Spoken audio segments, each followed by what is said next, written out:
Mhm.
and Research Center yoga for all சென்னையில் மேற்கு முகப்பேர், வில்லிவாக்கம், சோழிங்கநல்லூர், தாம்பரம் மற்றும் ஓசூர், பொள்ளாச்சி, நாகப்பட்டினம், நாகர்கோவில், ஊவரி போன்ற நகர்களில் வெற்றிகரமாக செயல்பட்டுக் கொண்டிருக்கும் யோகா பயிற்சி மையம் தற்பொழுது திசையன்விளை மாநகரில் பிரம்மாண்டமாய் புதியதோர் கிளையை அமைத்துள்ளது.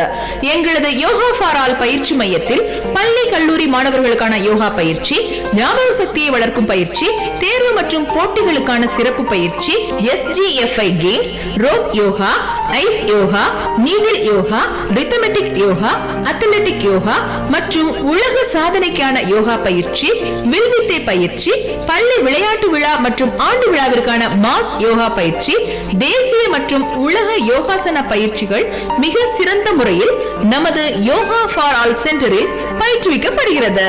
பெரியவர்களுக்கான யோகா பயிற்சியில் ஆண் பெண் இருபாலருக்கும் தியானம், உடல் பருமனை குறைக்கும் பயிற்சி, பக்கவாதம் குணப்படுத்தும் மற்றும் தொழில் நிறுவனத்தில் உள்ள பணியாளர்களுக்கு சிறப்பு யோகா பயிற்சி அளிக்கப்படுகிறது. தினமும் காலை 5:30 மணி முதல் 7:30 மணி வரையிலும், மாலை 5:30 மணி முதல் 7:30 மணி வரையிலும் யோகா வகுப்புகள் நடைபெறுகிறது. உடனடி வேலை வாய்ப்பு: 8 முதல் 10ஆம் வகுப்பு தேர்ச்சி பெற்றவர்களுக்கான yoga, karate, kung fu, taekwondo, gym fitness, silambam போன்ற அனைத்து படிப்பிற்கும் பள்ளி மற்றும் கல்லூரிகளில் யோகா ஆசிரியர் மற்றும் இதர சிறப்பு ஆசிரியர் பணிக்கு Tamil Nadu physical education and sports university அங்கீகாரம் பெற்ற Patanjali college of yoga and research சென்டரில் டைரக்டர் ஆஃப் டிஸ்டன்ஸ் எஜுகேஷன் மூலமாக பயிற்சியும் நடைபெறுகிறது. தொடர்புக்கு Patanjali college of yoga and research centre, yoga for all, 404 BMC market Thisayanvilai. Cell number 9578528686, 9578523636. Email patanjali college of yoga @gmail.com. Website www.patanjalicollegeofyoga.com.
Good morning, one and all, to present here.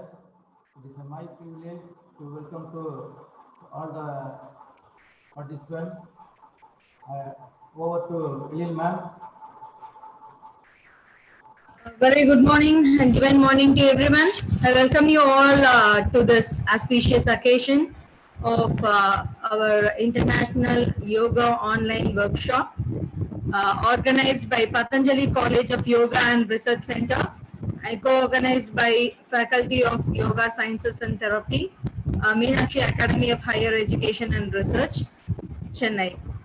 World Health Organization defines health as a state of complete physical, mental, and social well-being, and not merely the absence of disease or infinity. So we can say yoga is one-step solution for all kinds of lifestyle problems that we are facing it today, for our total well-being, and keeps all us away from the maximum of our disease. Here is an opportunity for all of us to connect and unite together to this wonderful yoga webinar and improve and increase our knowledge based on yoga and how yoga helps us to overcome all this pandemic situation, and very particularly relieving fear, elevated our immune system, and prana planetary consciousness. Okay, now we initially start with our program with Tamil Thai Varthu.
Now I invite Mrs. V. Sumita, our MPhil scholar, and she has won many state and national championships and many prizes all over. She has traveled to many states and countries to achieve more prizes in yoga. She proves again that age is not a factor, only flexible remains. So just we see how her body remains in that.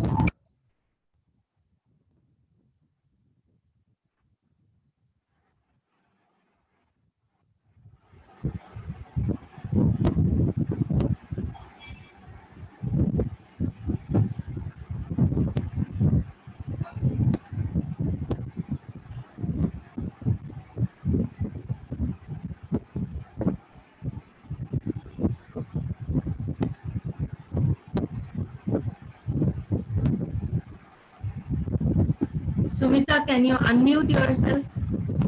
Yeah.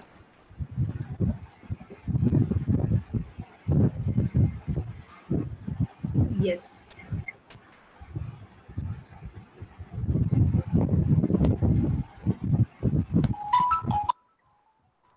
Shall I start?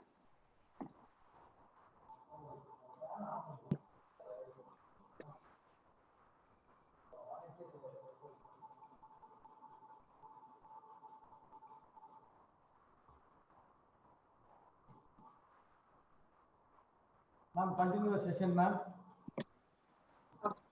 I start. Can you just make slightly down so that when you do it downward, we can see it? Yeah, I can. I will adjust. Okay. Okay.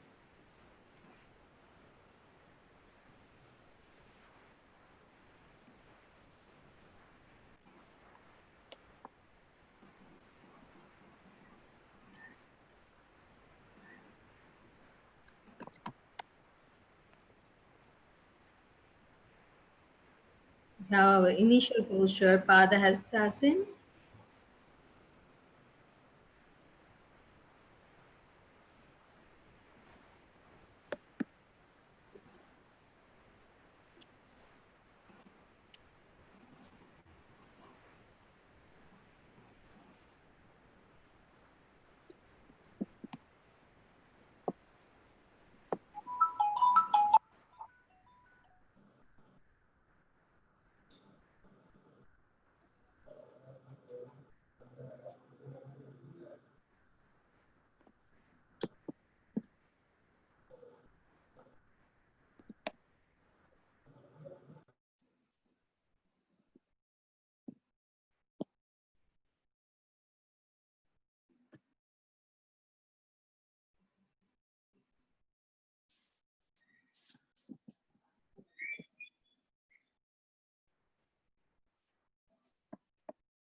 Uttam, ma'am.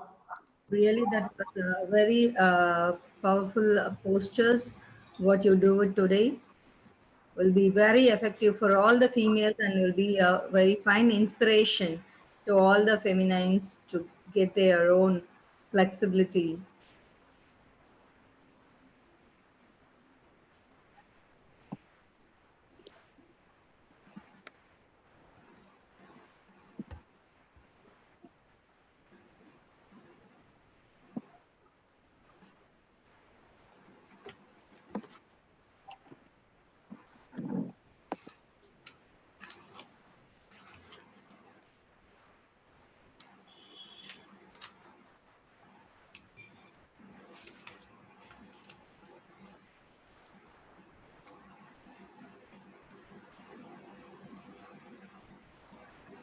Malasana, the best posture for people those who are in pregnancy and people those who wants to get into a good pelvic open.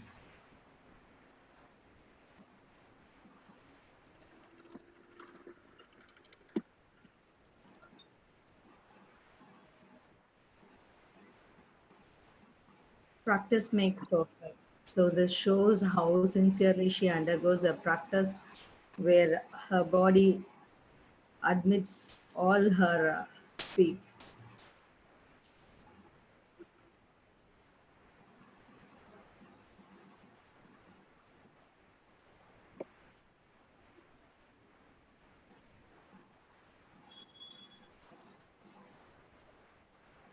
That was a good twist.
That's what's nice. Sumi, can we have few one or two hand balancing postures?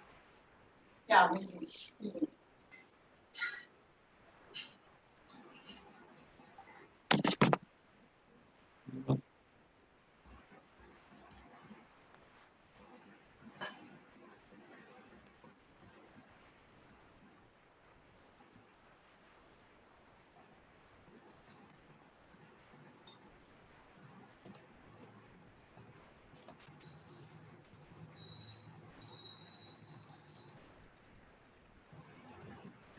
Kurmasana, the tortoise posture. A good forward stretch for a complete back on your legs.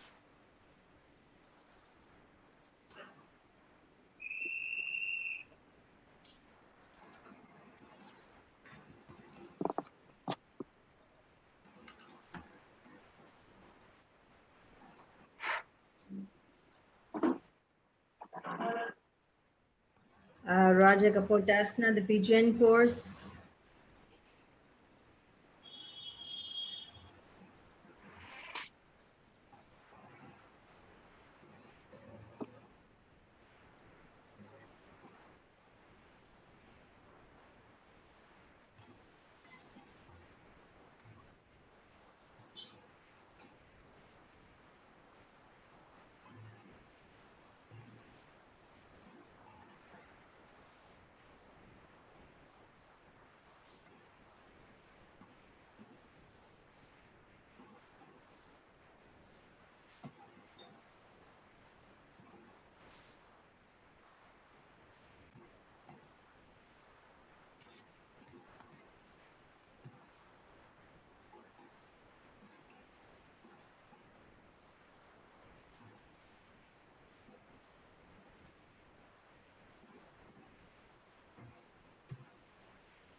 Wow, that's good. It was a good stretch.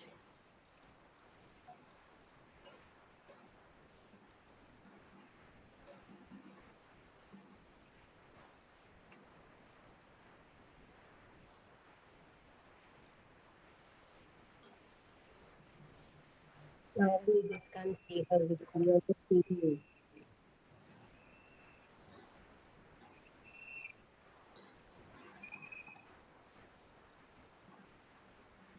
Yoga Dandasana. Hope to see Sunita in a very relaxative posture.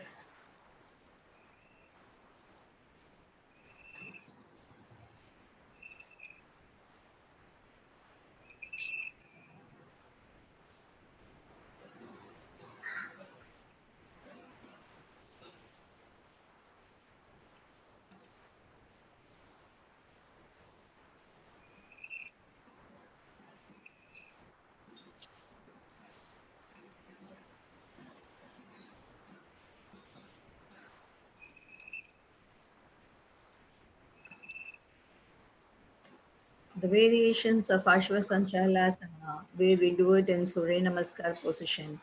These are all the variations which keeps our muscles more flexible and increase our muscle power, and it tones up all our spines and nerves.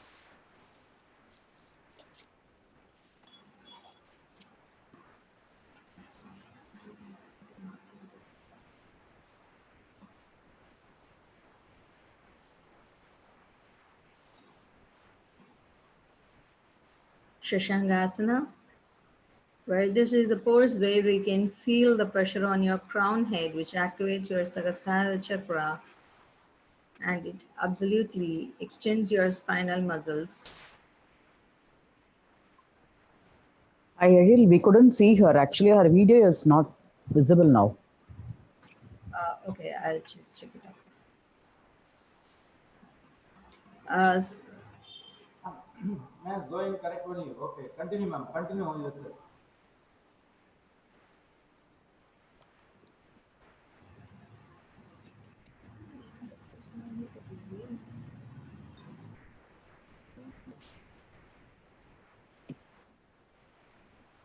Ustrasana, the camel bird posture.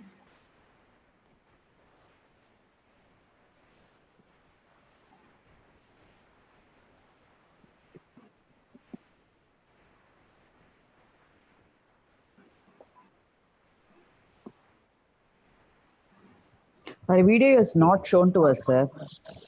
Check it over. Ma'am, actually, you have to pin the speaker, ma'am. Actually, you just pin the speaker, ma'am.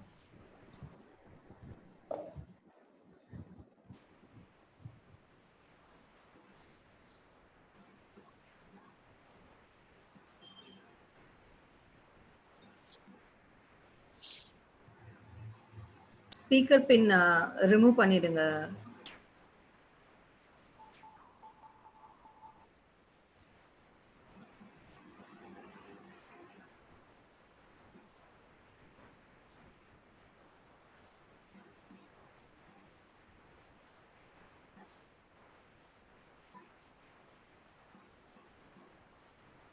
पूर्ण लघु vajrasana.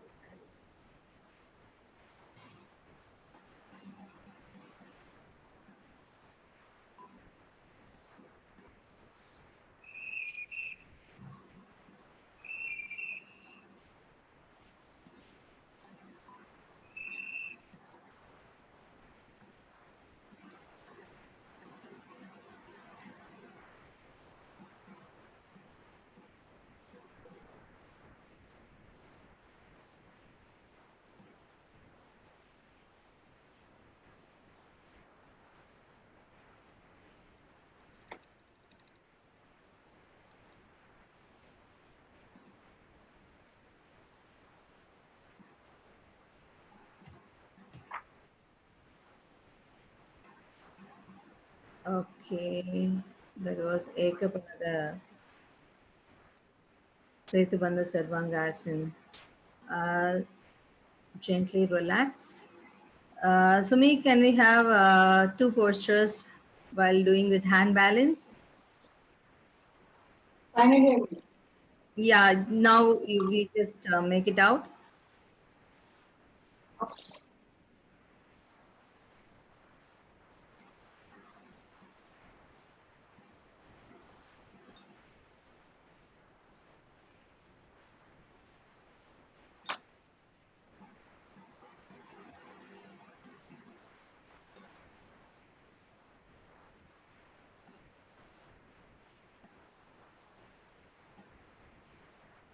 Where the variation goes with Halasana and Shivalingasana.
Thank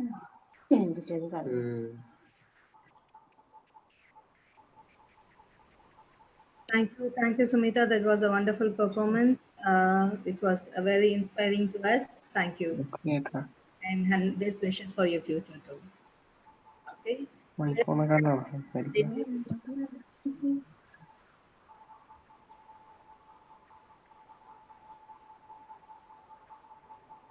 We'll be starting our day with our yoga prayer.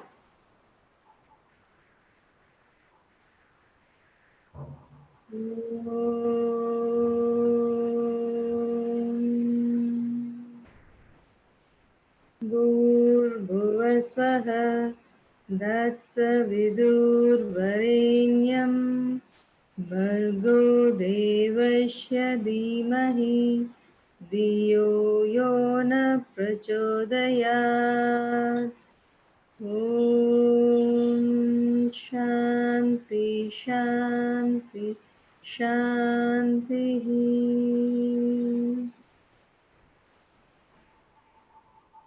Now I invite Ananya to welcome our guest, Vania Hervas Gabriela Agnima from Mexico. Yoga Master Vania Veronica Hervas Caballero, lawyer by profession, wellness mentor by heart, passionate for human development and awareness, life coach, and Mexican ancestral therapy facilitator. She believes that commitment begins with herself so that she can commit in supporting others in the processes of their conscious development towards a life of learning from joy. Through experiences of self-love like yoga, we can achieve high states of awareness. Managing to move away from self-destructive and repetitive unhealthy mental patterns. The teacher in your path is yourself, your superior being. In my hands, it is to provide you with the tools to co-create responsibility for your life and to be able to continue your process of awareness and towards self-love. Over to you, ma'am. Thank you very much. Good morning. Agnima ji. Is it to me now? Yeah.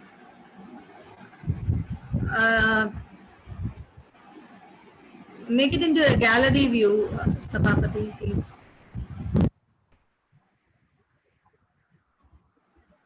Yeah, it's audible now.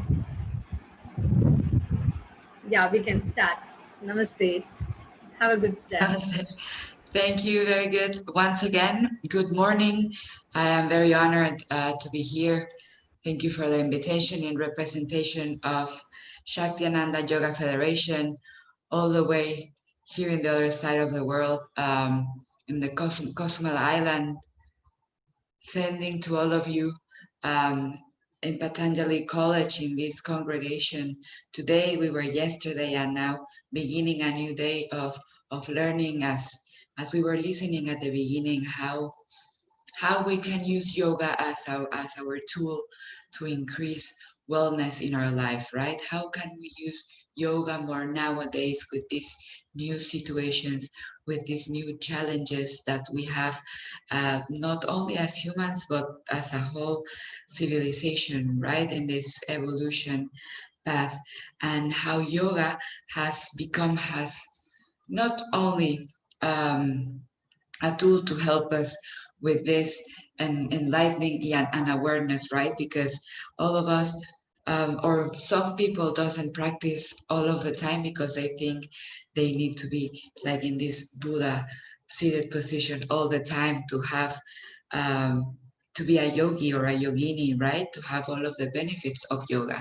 And it's not like this. Yoga, it's as we were saying, the union that you become within yourself, to know, to recognize that you are part of this divinity, and how you can use all of these tools, all of your asanas, your pranayamas, the meditation, and all of the other techniques as well inside of the yoga, that can help us connect to the source, right? And when we are connected to the source, then we are elevated, not only in a higher conscious state, but as well our body, our cells vibrate in a higher frequency. So we can stay away, or we will not get sick, and we will have longevity, in which we will be healthier, with releasing all of the toxins as well from our body, right? So, well, I would like to speak as well today. Yesterday it was very impressive to get to know all of the information that is scientifically proven, right? I will love to have a presentation as well, but it's not that much information that I have. What I have is scientific fact that I have done the research online, and as well my personal experience from our personal experiences in the ashram here in the island, right? I'm talking about this pranayama technique, the fire breathing that we know. This technique in which the pranayama, what we are going to be doing, what we usually do, is inhale and exhale in the same time of inhalation and exhalation through our abdomen, our belly. So this is the only part of the body that will be moving, right? And when we inhale, we expand our abdomen, and as we exhale, we will bring the belly button pushing down into the spine. So we will stimulate like this, not only the oxygen, the way that we are oxygenating our whole body and our system, but mostly and main important, the vagus nerve. The vagus nerve is the one that will have mainly of this stimulation. Our vagus nerve is right here in the back of our belly, between our spine, and goes all the way up to our spine, to our nerves, into our brain. So what is happening when we stimulate our vagus nerve? This nerve, they mention of it as the queen of our parasympathetic system. What it will happen when we start to stimulate this nerve in our, partly mainly as well, stimulating our guts, we will decrease our cortisol levels, our stress as well, and by decreasing all of these chemicals as well in our body, in the organic processes of our body, then we can increase, in the other hand, our health, our healthy cells as well. Our electromagnetic field will increase, and we will find as well more of a balance, more of a harmony as well. With this pranayama, this fire respiration as well, we can increase our pulmonary capacity. Our solar plexus will have all of this stimulation. We can increase our physical resistance. So it's as well not only a pranayama to do to increase our health, but as well to recover.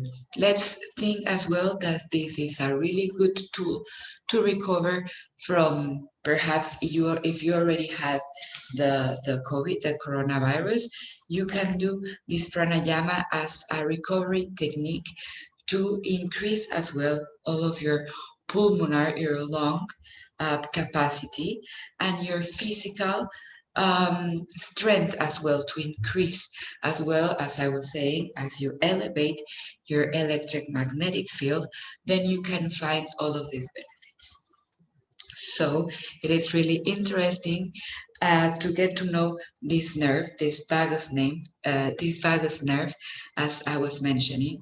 So we're not gonna do the practice now, because then mainly you have to be without having fasting, without nothing in your stomach, without having breakfast or lunch, and mainly only to give the instruction of how this pranayama will be working. You can place one of your hands, your right hand in your chest and your left hand in your belly. This will let you notice if you are moving your chest up, because this is what you don't want to do. You will not be moving your chest, only you want to move your belly. So as you inhale, you expand your abdomen, as I was saying, and when you exhale through your nose, through both of your nostrils, you will bring the belly inside all the way down to our vertebrae, stimulating the vagus nerve and creating this pressure in your muscles, right? Holding these pressure for around 3 seconds. And then once again, you will inhale and exhale. We can do this pranayama in two ways. You can either do it in more Langanaswara, in a longer exhalation, a longer exhalation, and then the benefits that you will have will be more of decreasing your pressure, decreasing your cardiac rhythm, and lowering as well your stress levels. In another hand, in another technique, you can do it really faster, the faster that you can, that your capacity, that your pulmonary capacity, it's able to you for you. And when you do it in this way, doing it in a faster and repeatedly, like a pumping,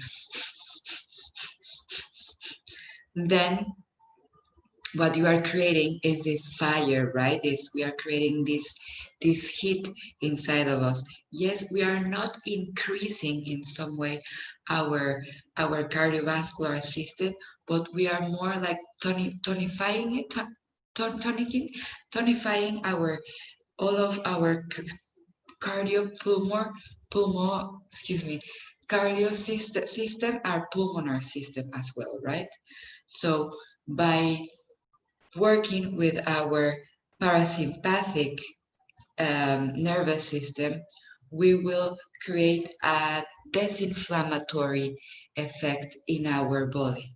And by creating a disinflammatory effect, we will create less stress, less molecules, less cortisol, and we will increase our levels of health, of these called chemicals and chemistry inside of us, and we will create an extensive alpha effect of the alpha waves in our brain as well.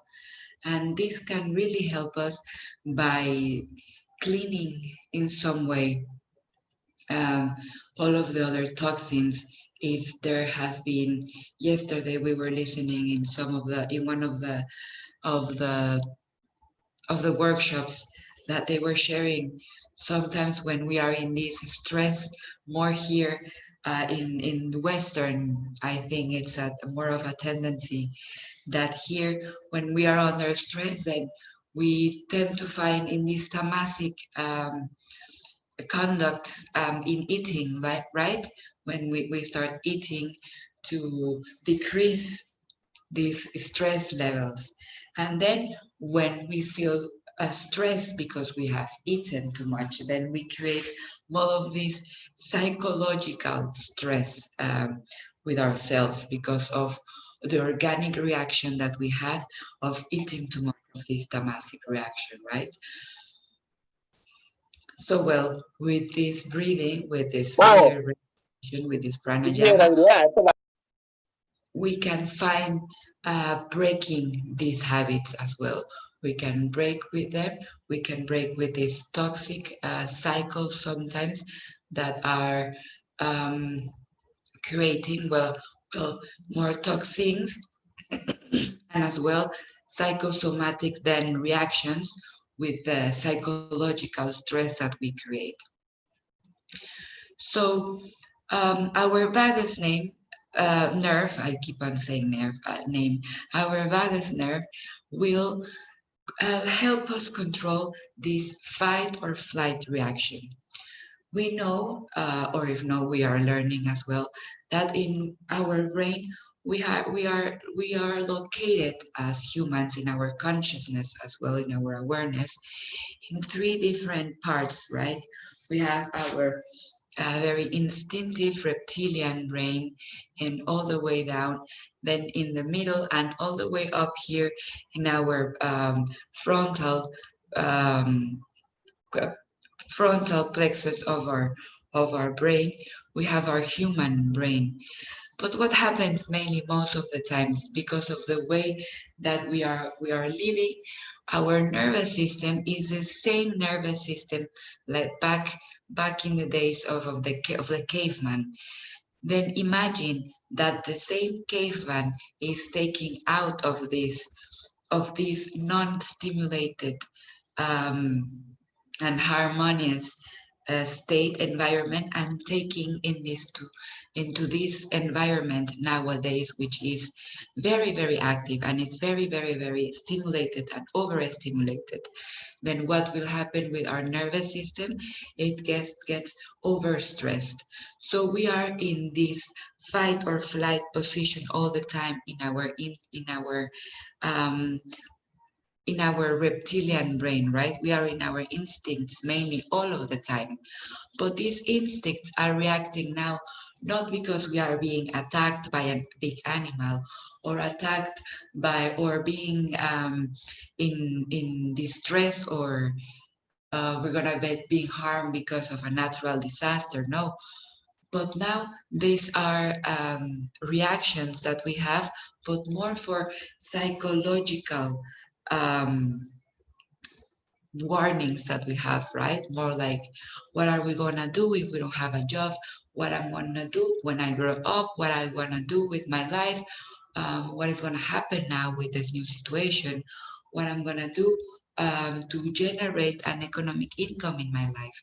It's a different situations that we are now facing nowadays as humans, right? Unfortunately, with the same organic machine that we have since we begin walking in this time. But fortunately, in the other hand, we have practices like yoga that will help us to increase and to reach all of these human possibilities that we have. All of this, we can say it as well, sometimes human superpowers that we can achieve, not only in a physical way, but as well in a mental and in a spiritual way. I was taking a look today to a beautiful video that is going around in the internet, and is this man of 123 years old, and he was mentioning how through yoga he got to know this spark, this divine spark. He got to know how he is part of God and God is part of him, and how when he as well could achieve to this recognition, then he could increase not only his practice, but as well all energy fields, all of his materialization, how he materialized himself in this planet. It's in a superior level, right, than if we were only living more in a mundane way, trying to not to stay away of our human experiences, but to have human experiences more in a sick way than with our emotions as well. So this is why it's very important to use this type of practices, like this pranayama of the fire breathing, to increase, to nurture our nervous system, so we can instead of react to our emotions and to get sick from our emotions as well, to be step in another to be able to be stepped in this other part of our brain, in this human brain, and to be aware of how we can act instead of react. And as well, going back to the same position, to create this wellness in our lives, to create this state of higher human experience connected to the divine source, then we must practice all of these techniques. Find the one as well that goes more with your lifestyle. Find the one that as well recognizes with the type of your dosha as well. Find the one that goes with your mission.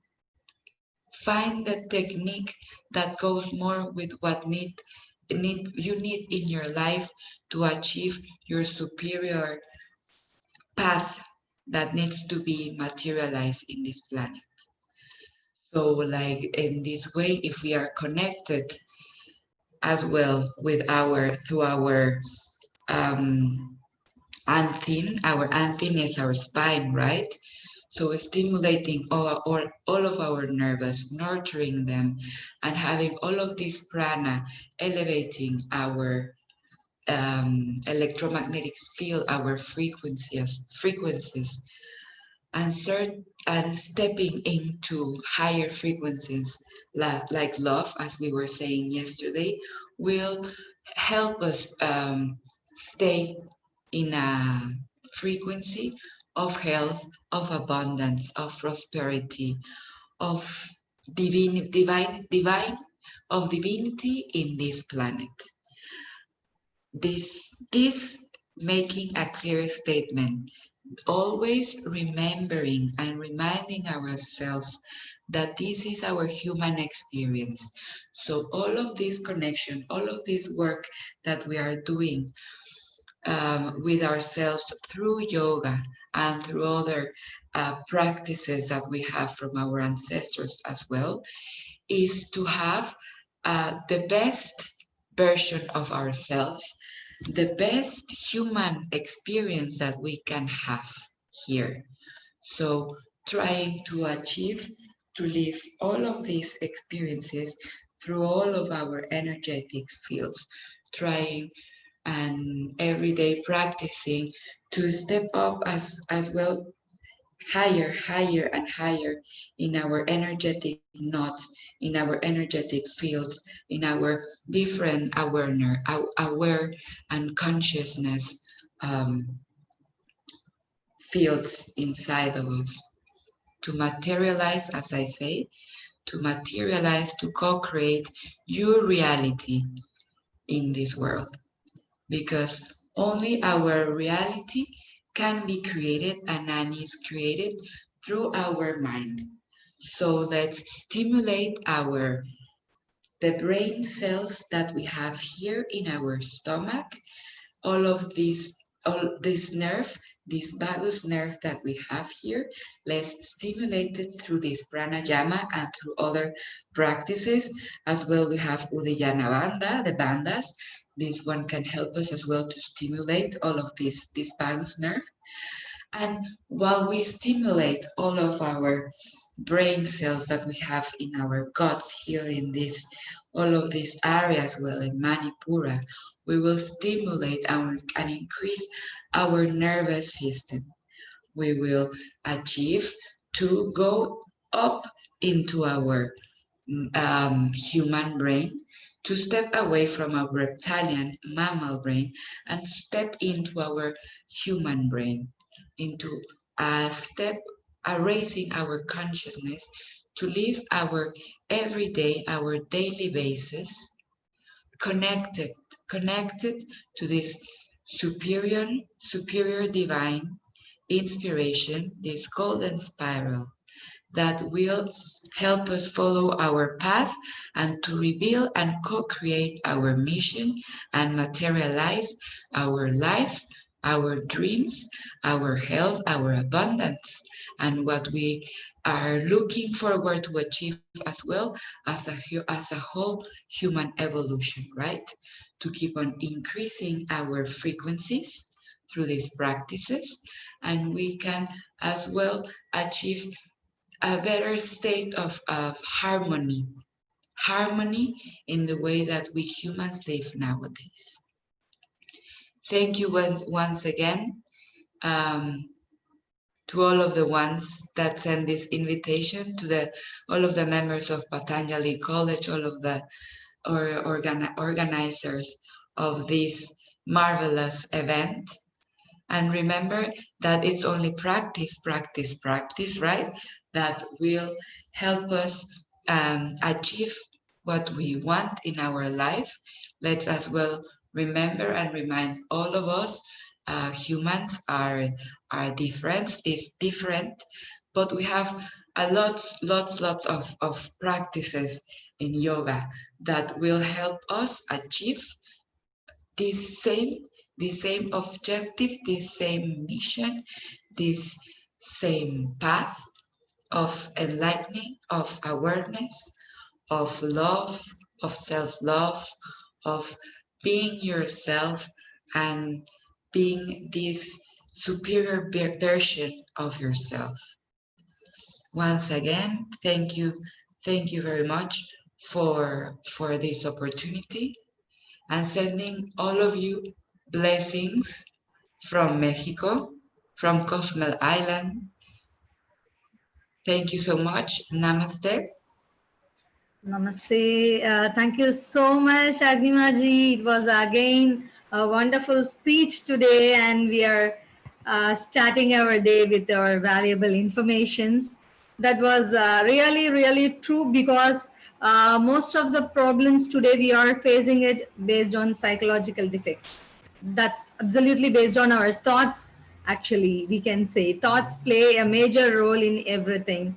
So that's why psychologically people are getting disturbed and distracted too much, and all the way they are getting into too much of sufferings. So once their mindset got set, everything will be fine and good. So when mind has to be in a clear track, as you said, prana should be in a proper channel way. So prana is steady, everything is being steady. It's like a magical world. We can turn anything into a perfect balance. As we say, the rhythm of the body, melody of the mind, and harmony of the soul creates the symphony of life. So yoga is a space where on whole the flower blossoms. So thank you very much, where your speech really blossoms certain new impacts in our life.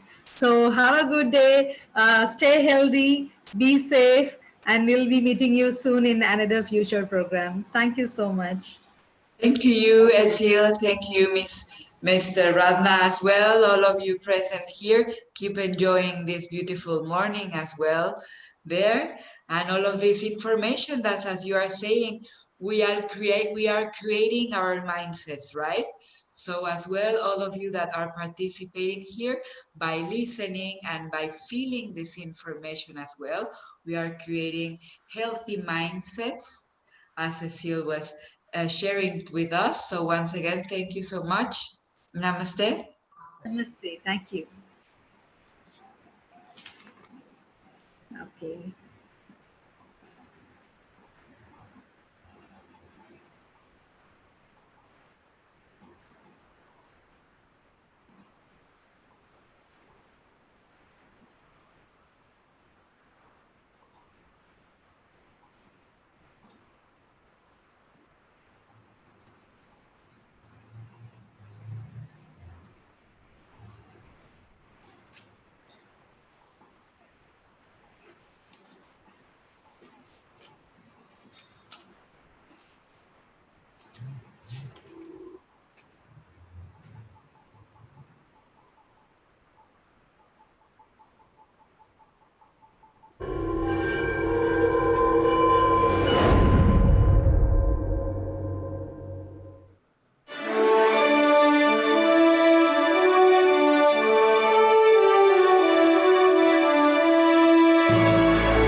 Experience tells you what to do. Confidence allows you to do it. Every interaction is an opportunity to learn only if we are interested in improving rather than proving. So we have our next guest, Dr. K. Chandrasekharan sir from India. Now I invite Shabadna to have a brief introduction about our chief guest. Good morning to one and all. We all have gathered here for the International Yoga Online Workshop 2020. India is a place unique in the space, headed with years of unity, riddled with oneness in university, paving ways to integrity, saving itself with originality. To the most relevant and artistic place, I invite Dr. K. Chandrasekharan from India, Head of the Department of Physical Education, Kamraj University, Madurai. Basically, he is a chemistry graduate. His proficiency and interest in sports and games made him a physical education professional by acquiring highest degree in the field.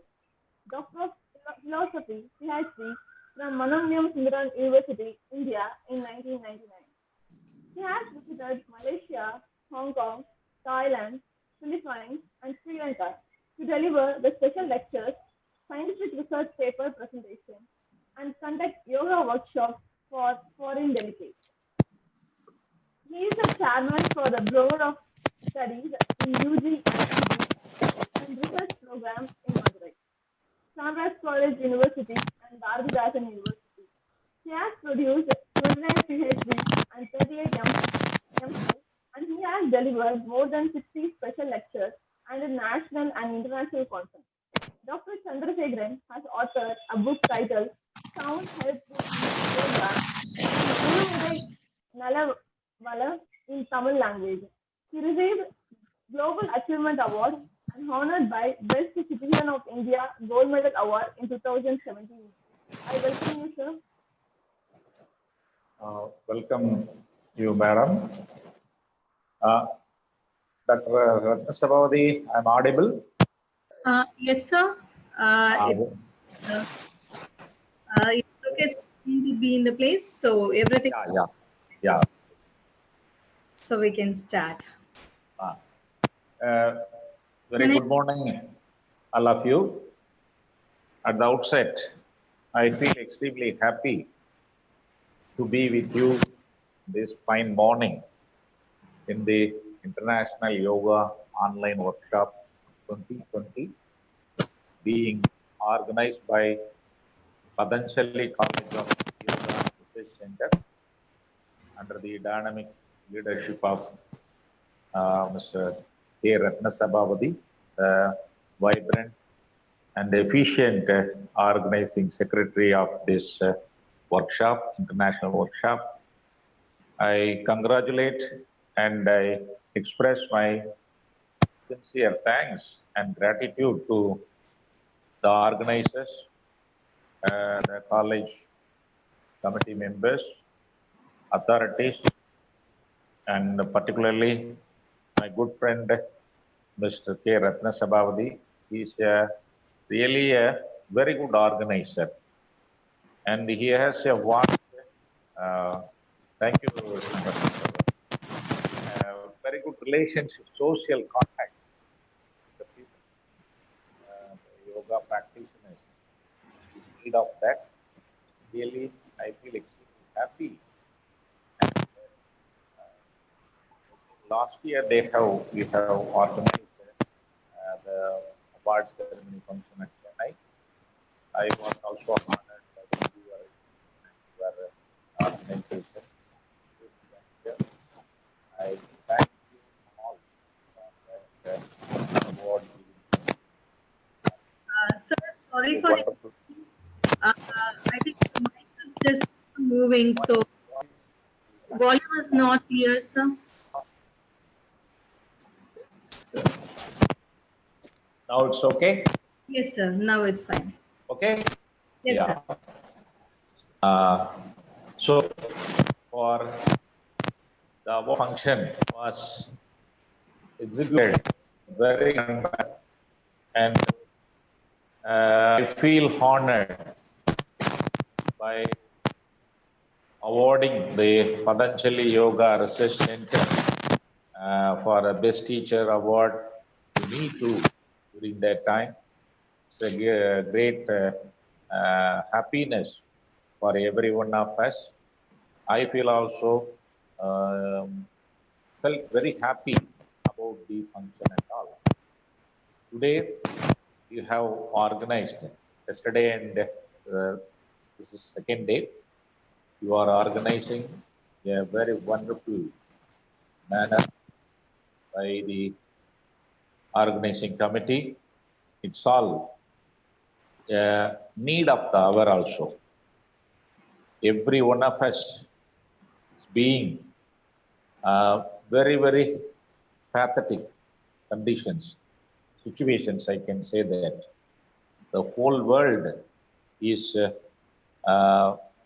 suffering and having the stress and strain overloaded in their mind because of the COVID-19, the pandemic situation prevailing all over the world. Really, the topic chosen, National Yoga Online Workshop 2020. Yesterday also, my good friend and my professional colleague, Dr. Ilangovan, the professor and head of the Department of Yogic Sciences, Meenakshi Academy of Higher Education, said, really might have done. And they are also doing a lot of programs.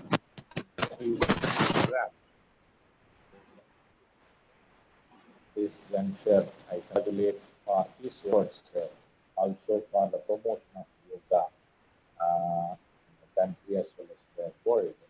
So, in this situation, in today's topic, I would like to share some of my views on the. Sir, is the screen is audible to you? Yeah, screen is visible to me.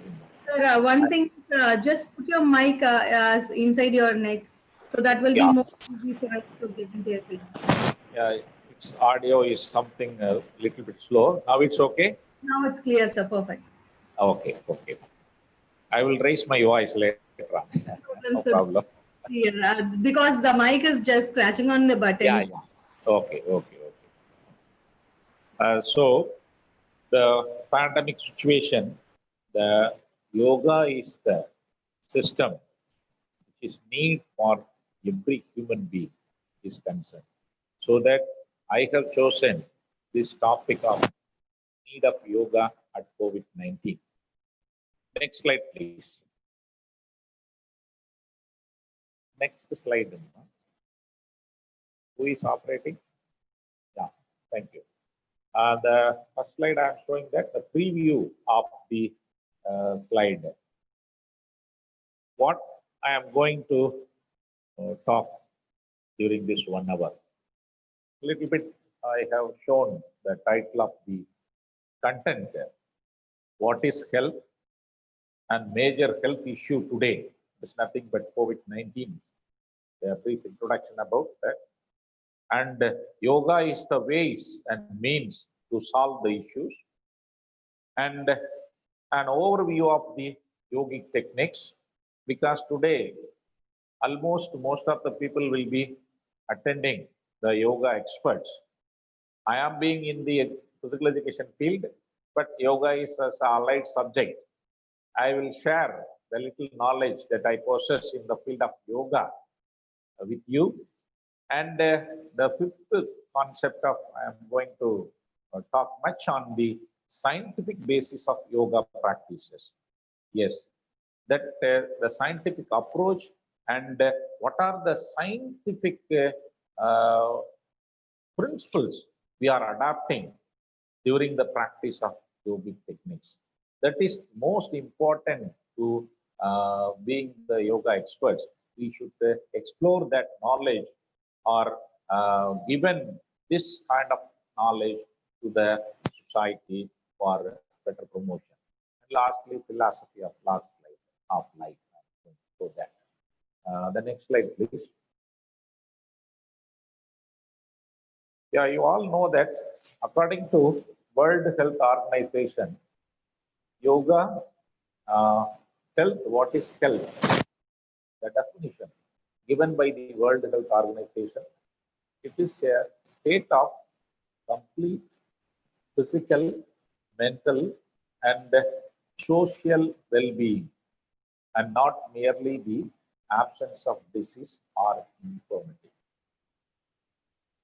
Many of us are thinking or have the idea when we have the physical qualities, we are physically fit, we all declare ourselves, we are having a very good health. Am I correct? This is the knowledge, this is the condition prevailing in the minds of the human beings. But it's not so like that.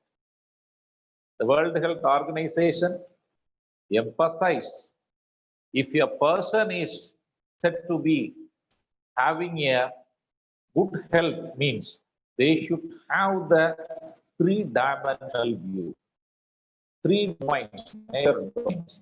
The physical domain is one among them. Besides physical domain, the mental domain plays a vital role, and above all, the social well-being.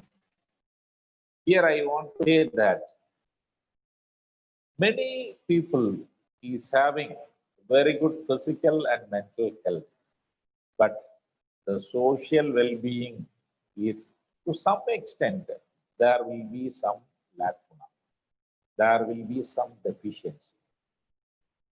It's all because of the selfishness or egoism concepts prevailing in the human minds.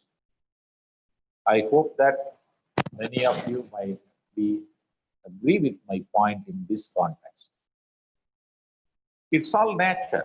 Of course, when you do yogic practices regularly in a systematic way, definitely not only the physical and mental health will be enhanced, the social well-being will also be enriched in their behavior, in their attitudes.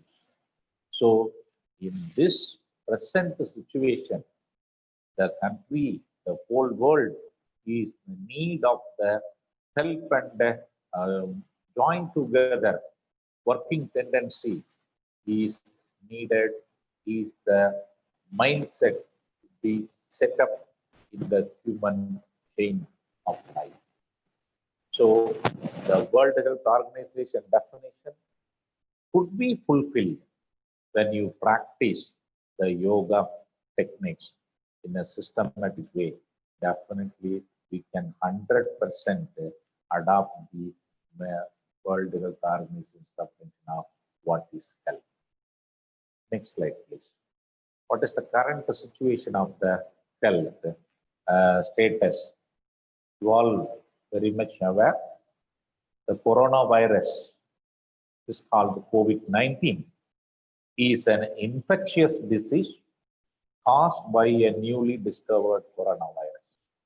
Yes, recently it has been prevailing almost all over the world, but India is also not exception for that. Most of the people infected with COVID-19 virus will experience mild to moderate respiratory illness and recover without requiring special treatment.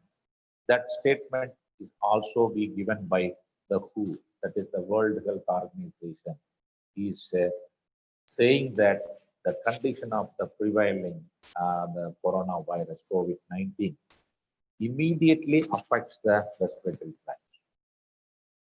To develop their respiratory system and the circulatory function in yoga practices, you all very much aware that pranayama is the best suited technique.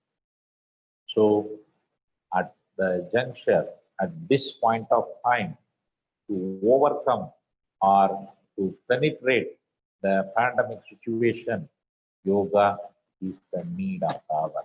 Next slide, please. And effects of COVID. Already told it affects the respiratory system. What if the extreme cases? COVID-19 affects the respiratory tract inflammation and primarily infects the lungs in the affected individuals. You all very much be interesting that a person can live without food, without water for quite some days, but a person cannot live without air, not more than 2 minutes, or many people not even 1 minute. So that much of essential, the respiration is needed. So this the very dangerous virus, coronavirus, is infecting the lungs immediately. In the severe cases, causes death. The death occurs due to the ARDS, that is acute respiratory distress syndrome. It is a condition that causes fluid to build up in your lungs. So the oxygen supply cannot be get to your organs. The major, in the extreme cases, the vulnerable cases, the coronavirus affects the lungs and the secretion of fluids have been formed in the lungs. The secretion of fluid, that fluid obstructs the oxygen mixing with blood will be obstructed. That leads, once a person is not able to get oxygen through the bloodstream, automatically the cells cannot function normally. Ultimately, that leads to affects the various systems in the body.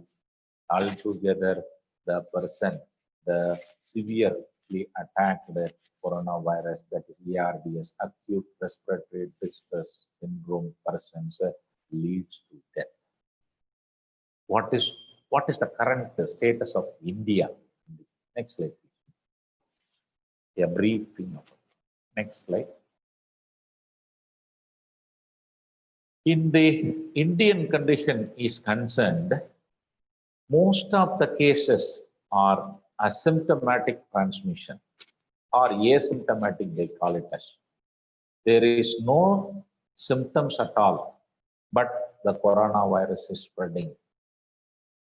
In fact, the recent report let out by the Health Ministry of India also mentioned that over 80% of the cases in India are asymptomatic in nature or asymptomatic.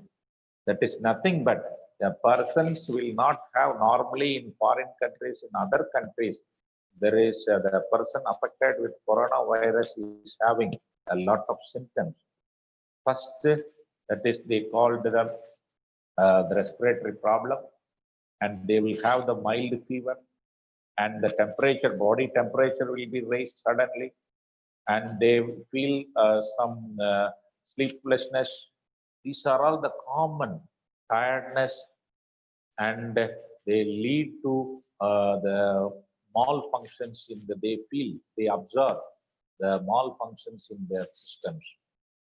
But in India is concerned, almost 80% of the people affected by corona or corona positive cases, they don't have symptoms at all. That's also a dangerous condition. But at the same time, today also I have read in the newspaper, around 74% of people who was suffered by coronavirus have been recovered by means of various treatment and other personal hygienic problems they maintain. As per the government, state government and central government's action taken over, and the self-discipline, individual responsibility, the recovery rate is higher and higher every day. That is a positive approach of our Indian heritage is concerned. Though the corona affected persons rate is increasing. Today, I think I have the statistics shows that more than 70,000 of people have been affected in India is concerned. In foreign countries, the death rate is higher and higher, and Indian condition, the death rate is little bit lower when compared to all other countries. So, in these conditions, we, the people of India, have a very, very rich heritage. Yoga is the system which can be very, very useful to protect us to overcome the pandemic situation. How there is a scientific evidence also. The yoga plays a vital role in curtailing or the beneficiary to the coronavirus affected people. Next slide, please. Yeah, this slide you can see that there are two major dailies which has been published in the all over the major countries. The Economic Times, the Week. What says the Harvard Medical School recommends yoga to deal with COVID-19 anxiety. That was published in the month of March 16, 2020. Yes, when the coronavirus spread starts during the January 2020, but during the March itself, the famous Harvard Medical School conducted a survey and conducted a scientific research, and they found that the yogic practices, particularly the meditation technique and the yoga practices, can deal with coronavirus to maximum positive cases could be cured by means of yoga technique they have given. So, next slide, please. Now, let us go to the overview of the yoga. What is yoga? Almost every one of you might be very much aware and they know very well, but it's my duty to say a few words about that. You all know that the Patanjali, the father of yoga, what he says in the Yoga Sutra. What is yoga? Yoga means Chitta Vritti Nirodha. In Sanskrit literature, in 3 words, he has mentioned about the yoga concept. Chitta means mind stuff. Vritti means mind's movement or oscillation. Nirodha means controlling. That means the thoughts arising in our mind should be controlled. Simply speaking, control the mind's movement is called the yoga. Next slide. The modern concept, what we are saying. Next slide, please. The modern concept, we are saying that yoga is a system of practices which deals the body, mind, and soul. Yes. Yoga is the word derived from Sanskrit root. Yoga means huge. Huge means to join, to unite, to bind, to merge.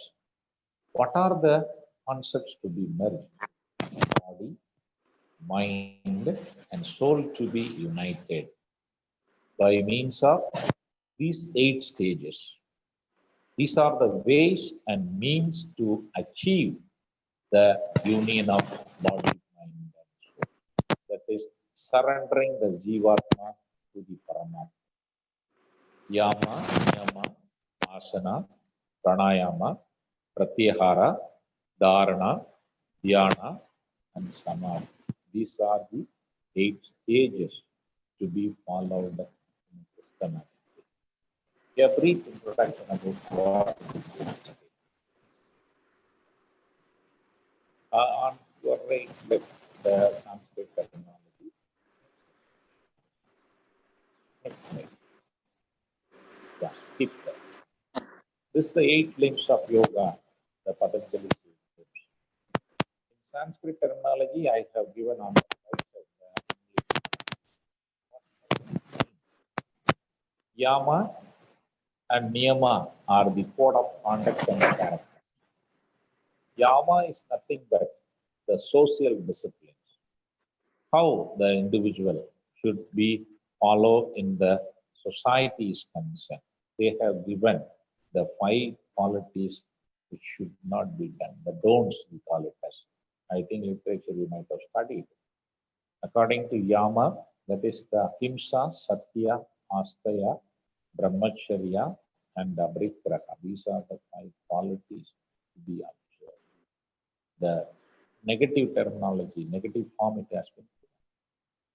And the Niyama is the observances which could be done, which could be the social, personal discipline, self-discipline. These comes under Saucha, Santosha, Tapas, Swapyaya, Ishvara Pranitana. Cleanliness, contentment, austerity, study, and absolute surrender of the individual to the supreme power. These are the 5 qualities to be observed. Not much discussion on this. These are all the theoretical concepts you can study. Yama, Niyama is the foundation for it. Next thing, the asana and pranayama. Previous slide. Asana is nothing but posture. And pranayama is breath control. The asana and pranayama is called Hatha Yoga. These plays a vital role. These are the reasons. These are the important techniques which the human being can do it physically. And the mental application is involved.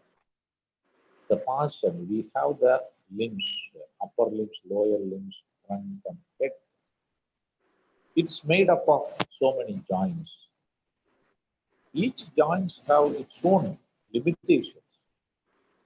There is a flexion and extension, abduction, adduction, and rotation. Every joints will applicable to some range of movement in the body positions according to their location which is present.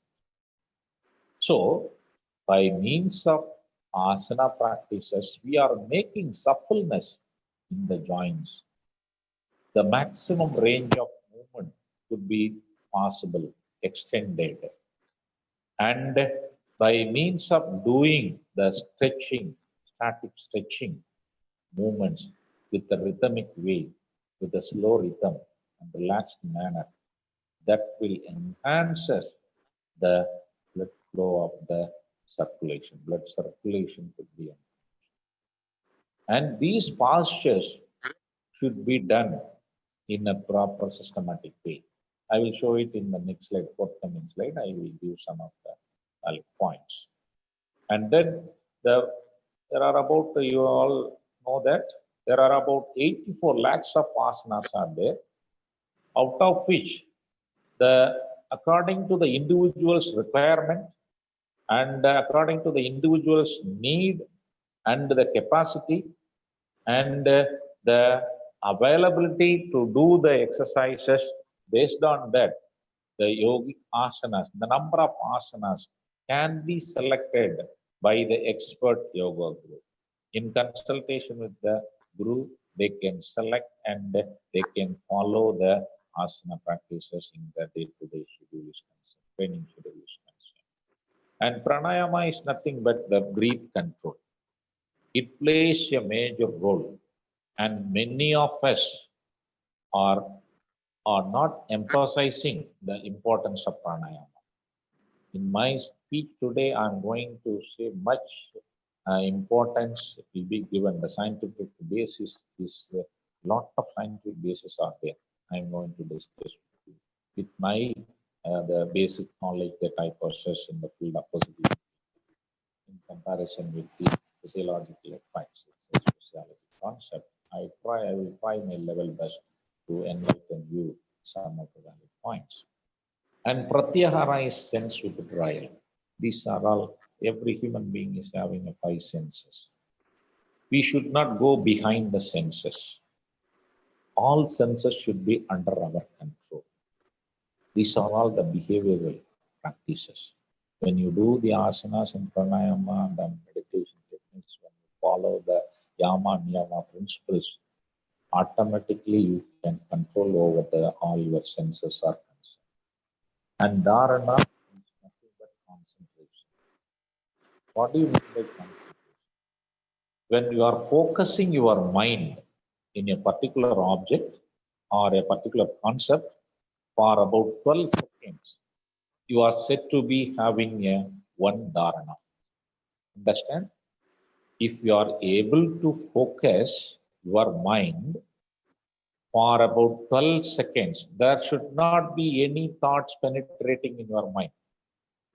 Some thoughts may come, but it should not dominate your first concept. What you are having, I am focusing a lotus in front of me. I am keeping that lotus and I am looking my eyes. I am gazing my eyes in the center of the forehead. That thought only dominating in my mind. That state is called concentration for about 12 seconds. And 12 dharana is one dhyana. That means 12 into 12, how much seconds? For about nearly 2.5 minutes, if you are able to focus your mind in a particular concept, you are said to be having a one meditation. 12 dhyana is one samadhi. That means for about 2.5 hours, if you are able to focus your mind in a particular concept, you are in the state of samadhi state. That means you have the full attainment of self-realization. During that consciousness, that state you attain, during that time, the yoga practitioners, experts are saying that you can talk with God. You can communicate with the cosmic rays, cosmic energy, the supreme power. You can, the divine power, you can attain that. That is called samadhi. This is a simple definition that what I learned from my guru and what I have experienced. Next slide, please. Next slide. Yes, being a physical educationist, we are teaching the physical exercises and the various forms, aerobics, weight training, plyometrics. These are all various kinds of physical exercise we are teaching. And yoga practices are so. What is the major difference? Everybody is saying that yoga is the major difference between the yoga practices and physical exercise. These are the 4 concepts major importance given in the yogic practices of cancer. Each concept is have its own scientific elements. The slow. When you are making any movement in the body, while doing asanas or pranayama or even meditation techniques, except few. In Bhastrika and Kapalapati, pranayama, you have to do it with the mask. In Kapalapati, is the maximum. But in all other cases, you should do it as slow as possible according to the individual's capacity. Again and again, I am emphasizing, the yogic practices are purely individualized. Each person have their own physical and physiological and psychological limitations. So based on that, the movement should be done. But at the maximum, the very, very slow, low, slow. And each and every movement should be in a relaxed manner. You should not apply any kind of tension or stress in your movements, in your thoughts, everywhere. You feel that the relaxation. These are internal consciousness. And then the rhythmic in the sense that we are doing, suppose, halasana. In the spine position, you are raising your leg extremity and bringing it back to your head. From the starting to end, the speed of the body motion or acceleration, you are maintaining, you are projecting, you are lifting your body in the same movement, same speed. That is called rhythm. All these three should be done only when you have the awareness. It is nothing but everybody is having a third eye, eternal eye. You are watching your movement by your third awareness from your conscious mind. So when you apply all these things, slow, relaxed, rhythmic, and with the awareness, if you do the yogic practice, yogic state, automatic synchronization of neuromuscular coordination. How neuromuscular coordination, nervous system, muscular system be coordinated. What is the main fun of the nervous system? The nervous system is impulse to contract. Excuse me, sir. When contraction takes place, there is movement. How the impulse is transmitted through nervous system, that impulse are transmitted through the brain. The brain are controlled by the secretion of hormones is controlled by ductless glands. Sir? All the ductless glands are controlled by the environment. So ultimately, every system function depends on. Can you hear me?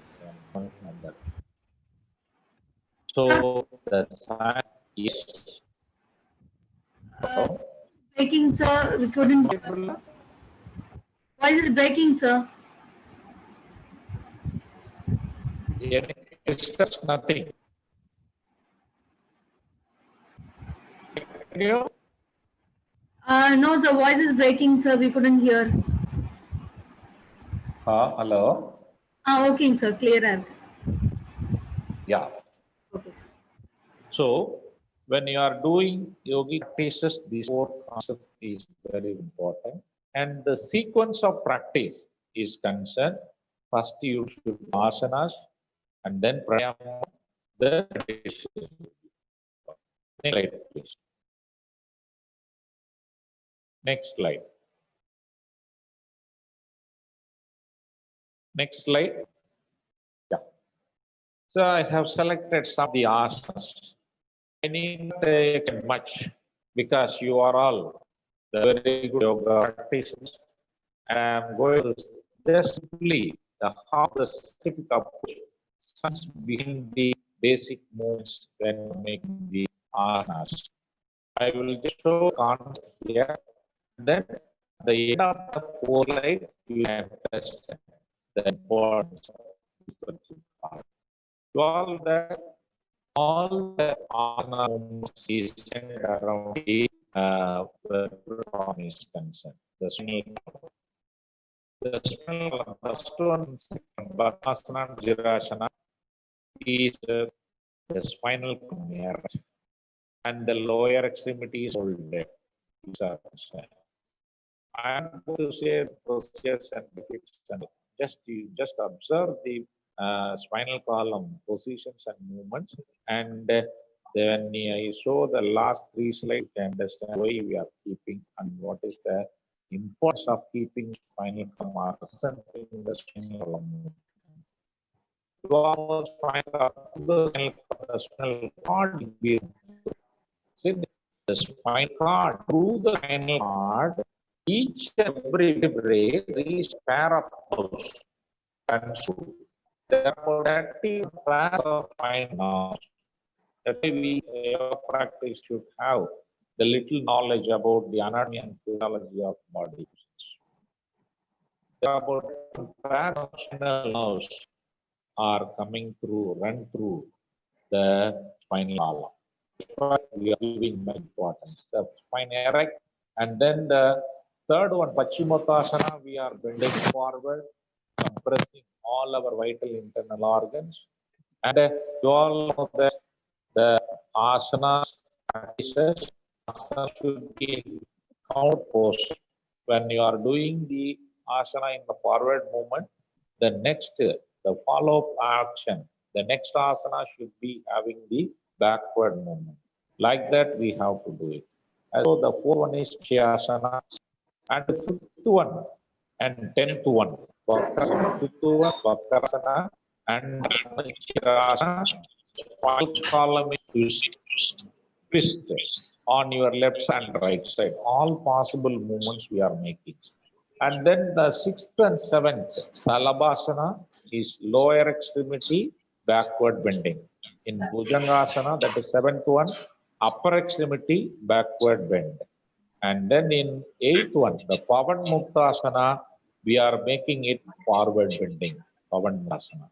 And the ninth one is totally the counter movement for the eighth one, Dhanurasana. Yes, next one, please. Next slide. Next slide. Yeah, thank you. The 11th one, Sarvangasana, is a shoulder stand, inverted postures.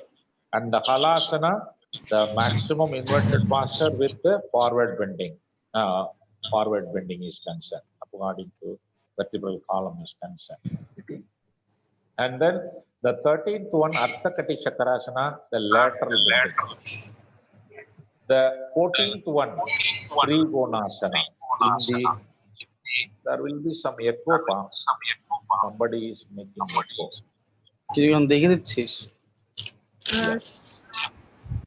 The 14th one is Trigonasana. In that Trigonasana, lateral bending with the twisting. Lateral bending with the twisting movement is occurring. And then I have selected only that is 14 asanas. I have covered all the possible movements. You can also include more number of asanas. I already told you, according to the requirement, we can include it. And then the last one, the Shantyasana, Shavasana.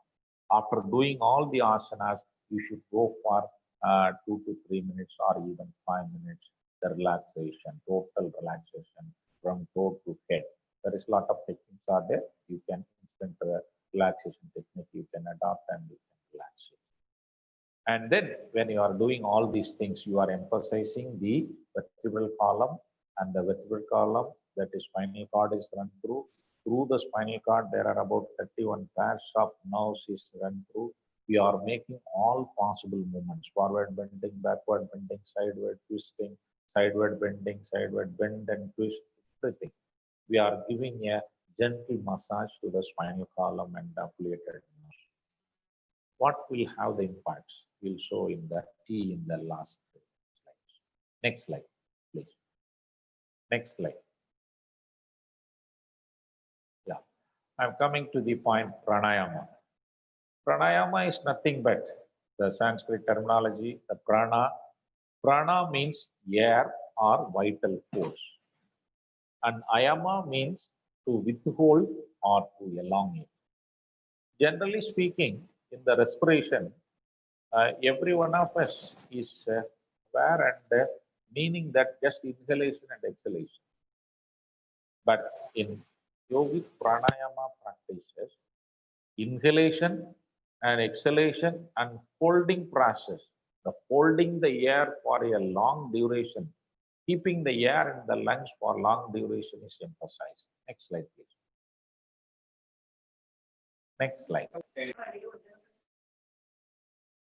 Yeah. Breathing ratio is followed. The yoga practitioner is understand the inhalation, retention, and the exhalation concept. The right side I am giving Vipaka, Kumbhaka, Rechaka. These are all the Sanskrit terminology. Puraka is inhalation, Kumbhaka is holding, Rechaka is exhalation. And then under Kumbhaka is also there. That also. But I am not the basic, these three concepts is very important. And during the, how these three phases could be maintained in a ratio manner. In the initial stage, just teaching inhalation and exhalation, introducing the inhalation and exhalation. And after 2 weeks of practice, slowly introduce the Kumbhaka phase and increase the exhalation phase, 1:1:2. And few months of practice, increasing the Kumbhaka phase one more time, that is 1:2:2. And in advanced stage, you are mastering pranayama. During that time, your breathing ratio should be 1:4:2. That means 5 seconds you are inhaling the air and 20 seconds you are holding the air and 10 seconds you are allowing the air to come out. You just add all these things, 5 plus 20, 25 plus 10, 35. 35 seconds for a single respiration. How much time we are devoting? We are devoting 35 seconds.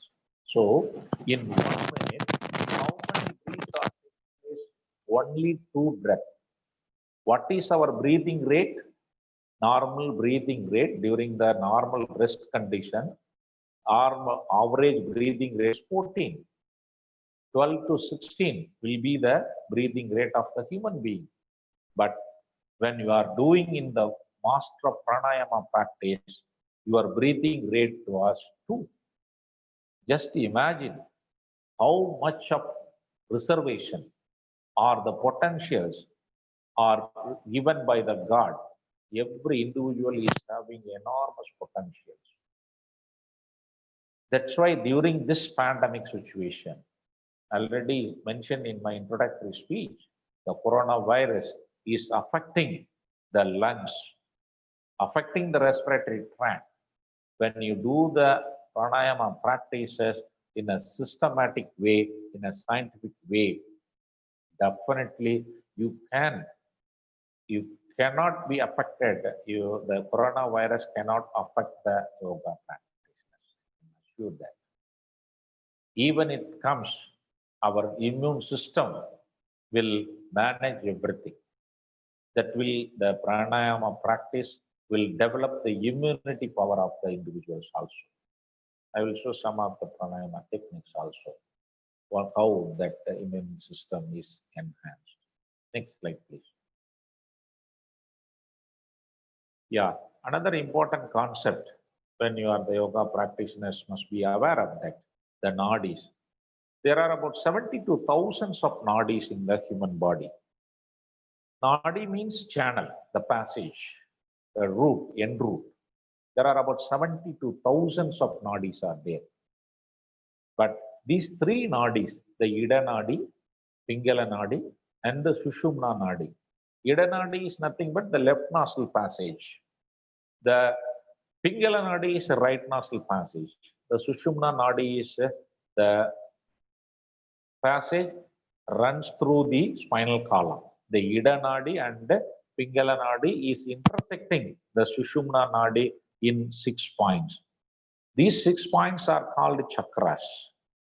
In Sanskrit terminology or in the ancient yoga literature, we call it as a chakras. But in the modern allopathy medicines, says that these chakras are nothing but the nerve plexus, nerve contractions, nerve clusters is nothing but the ductless glands. I will show that picture also in the next slide. Next slide, please. Another important concept, scientific approach, that when you are doing pranayama practice, you are supposed to apply these 3 bandhas. Bandha means locking. How you are making locks? This is also artificial. It's not natural. Artificially, you are making a lock by contraction of musculus, neuromusculus, in a particular position, particular place. These 3 places, Jalendra Bandha, after a deep inhalation, when you are doing Kumbhaka phase, you should apply all these 3 bandhas. After taking deep inhalation, just bend your head, your chin will be long. The upper track of the trachea, upper track of the trachea will be partially closed. And the second lock, Uddiyana Bandha. Uddiyana Bandha is nothing but the abdominal lock. Partially, don't pull the abdomen forcefully because already the lungs are in the expanded form. During that time, you should not contract your abdomen muscles at the maximum. It will be harmful to your system because already the lungs is expanded form. So when you contract the stomach, it will press the lungs. You feel some suffocation or discomfort when you are doing the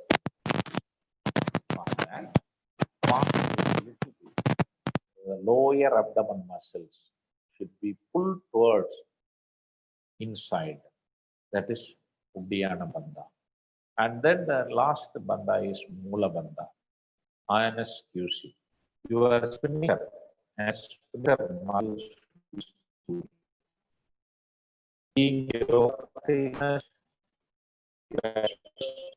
be aware that there are enormous potential energy is stored in the base of spinal column. When we are squeezing your anus, energy will be liberated gently through the spinal column and it spread to the waste parts of the cells of the body through the nerves. So the impulses will be vibrated. The spinal column and its affiliated nerves will be vibrated, energized by squeezing the anus. These are all the scientific approach of the synchronization of the body and mind. Already, every time there is neuromuscular coordination, the nervous system, muscular system will not coordinate unless otherwise your concentration is infused to the body and mind. Your body and mind synchronization, there will be a unification. There will be a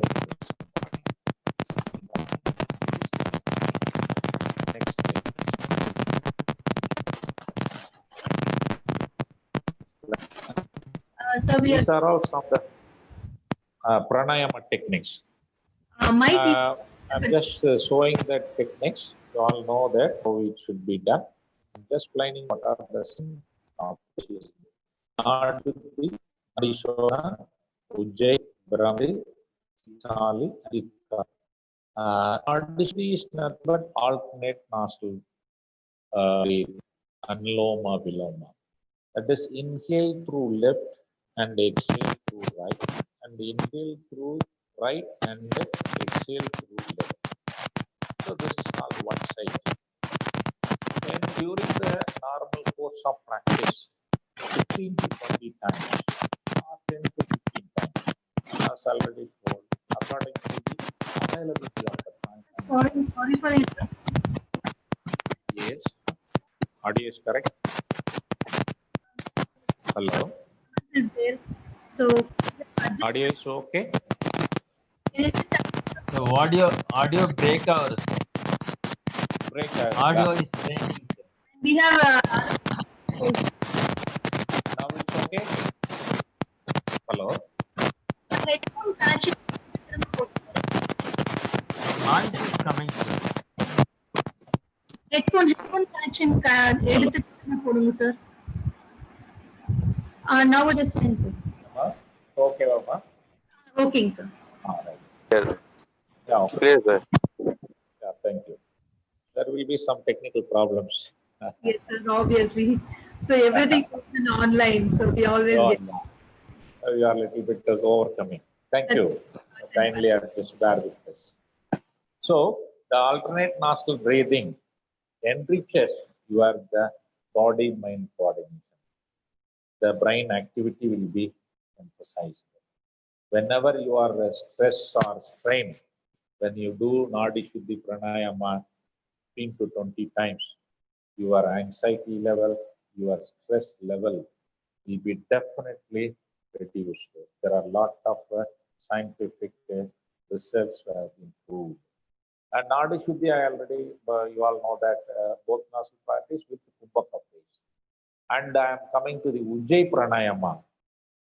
I want to say the research findings. The lungs have three lobes: lower lobe, middle lobe, and the upper lobe. Three parts of that. And what the scientific research reveals that every human being is using 40 to 60% of the lungs is utilized in the normal course of time. That means what is the main function of the lungs? The function of the lungs is gas exchange. Where the gas exchange takes place? The alveoli. The alveoli is the minute part of the lungs. How many alveoli are there? There are about 700 millions of alveoli are there. Understand? There are about 700 millions. When you spread the 700 millions of alveoli, the gas exchange, the oval shape, the spherical shape, a tennis court, the measurement of tennis court area, that much of area alveoli are fused together, folded together. When you are inhaling the air, the alveoli are open. When you inhale more air, more number of alveoli to be utilized. That is the secret, or that is the science behind the Kumbhaka phase is emphasizing. 4 times we are emphasizing Kumbhaka phase. And another scientific research says that the atmospheric air has 21% of oxygen. When you are inhaling the air, 21% of oxygen getting inside. When you are exhaling the air, the exhaled air is collected and measured the oxygen content. There are about 12% of oxygen coming out. There is no gas exchange at all. Only we are utilizing for every respiration, only 9% of oxygen is absorbed in the lungs. That's why when you do pranayama practice in a systematic and scientific way, you hold the air in the lungs for longer duration, more amount of oxygen will be mixed with the bloodstream, as well as more number of alveoli will also be involved in the gas exchange. That's why in Ujjayi Pranayama, you all very much aware, when you are inhaling the air, you are supposed to partially closing the glottis. That is internal tongue in the trachea place. Partially closing. How could be possible? Unless otherwise your concentration, your consciousness, through your consciousness only you can partially contracting your internal glottis. And similarly, partially contracting your lower abdomen. For what purpose? When you are contracting your lower abdomen, the upper portion of the lungs will be expanded. The air will be filled in the upper lobe. Normally, during the normal respiration, we are using the maximum of middle lobe and the lower lobe of the lungs. When you do the Ujjayi Pranayama, your upper lobe of the lungs, the upper part of the lungs will be filled with more air. So these are all the ways and means we are utilizing the available resource. Already we have the resource in our body, but we are not giving training. We are not utilizing at all. So these are the techniques. These are the ways. These are the ways to develop the potentials. The scientific base behind our within the body could be channelized by the simple ways of breathing exercises. Our ancestor is so great.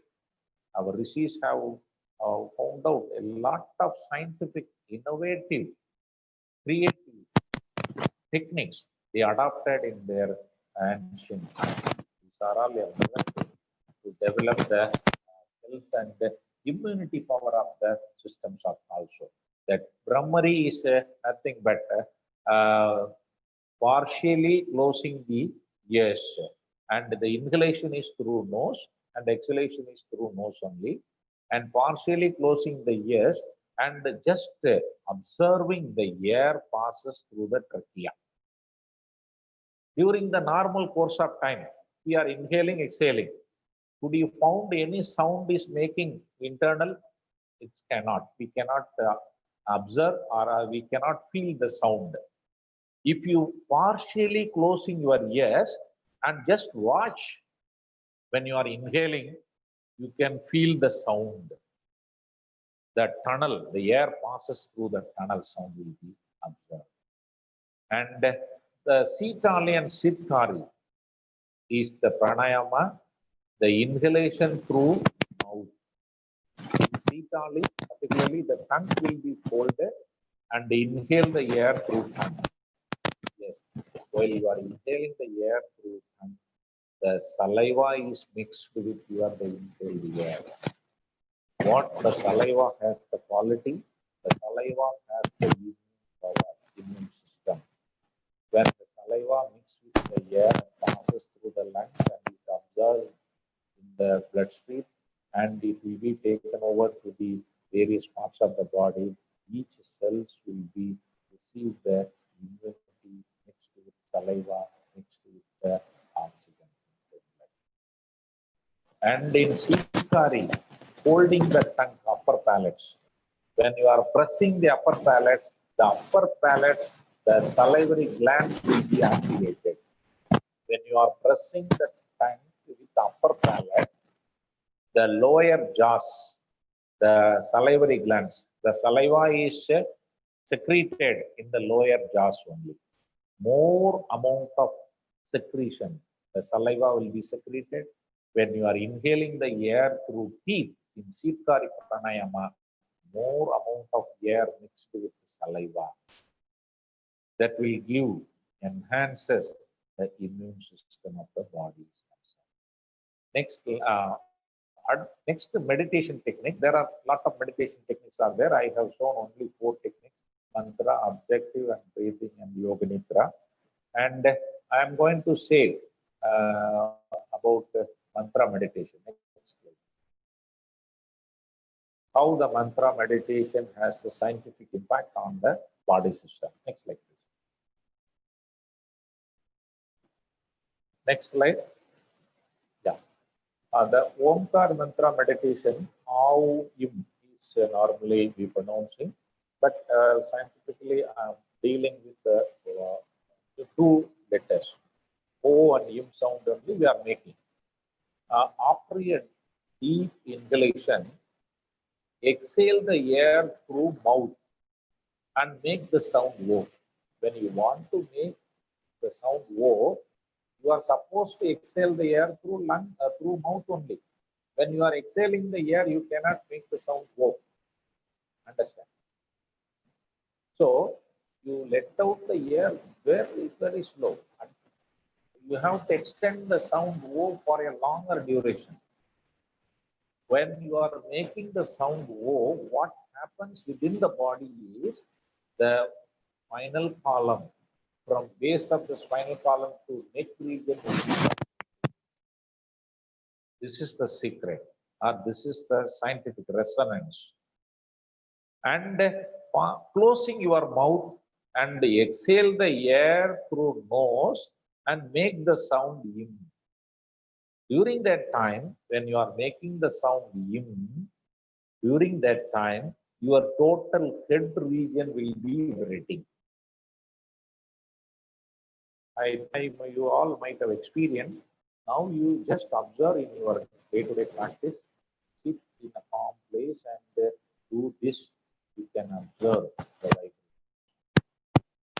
And another, I just demonstrate only one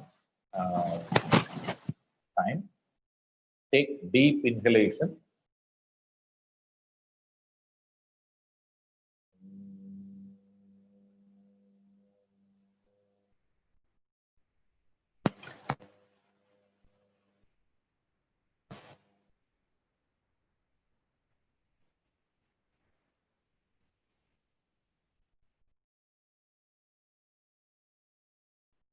Just understand, take a deep inhalation and allow the air through mouth just to open your lips and making the sound O, and total lower extremity, that is the base of the spinal column to neck, and slowly close your mouth and allow the air to move and make the sound U. During that time, the head region will be vibrated totally when you are vibrating the spinal column altogether. In this way, 3 times, and the O sound will be short and M sound will be longer. Another 3 times. These are 6 times when you are doing it. This complete one side. If according to your requirement, you can repeat the same these 2 or 5 or 5. These are all the same. Next slide, please. Shall I take another 5 minutes? Sabapathy? Hello? Yes, sir. Yeah. Next slide, please.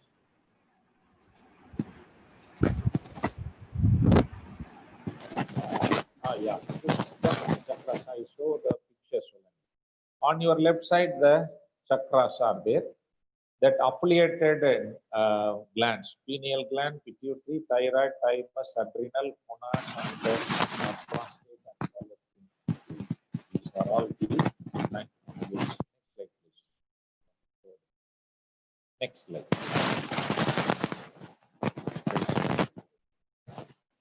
Yeah, this case,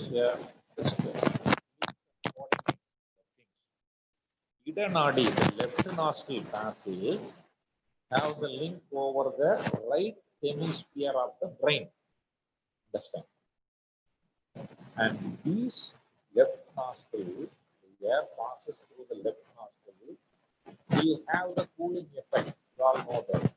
How it happens? It activates the parasympathetic nerve function.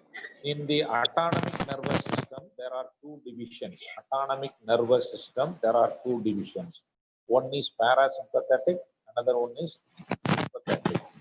The Ida nadi is linked with the parasympathetic cooling effect.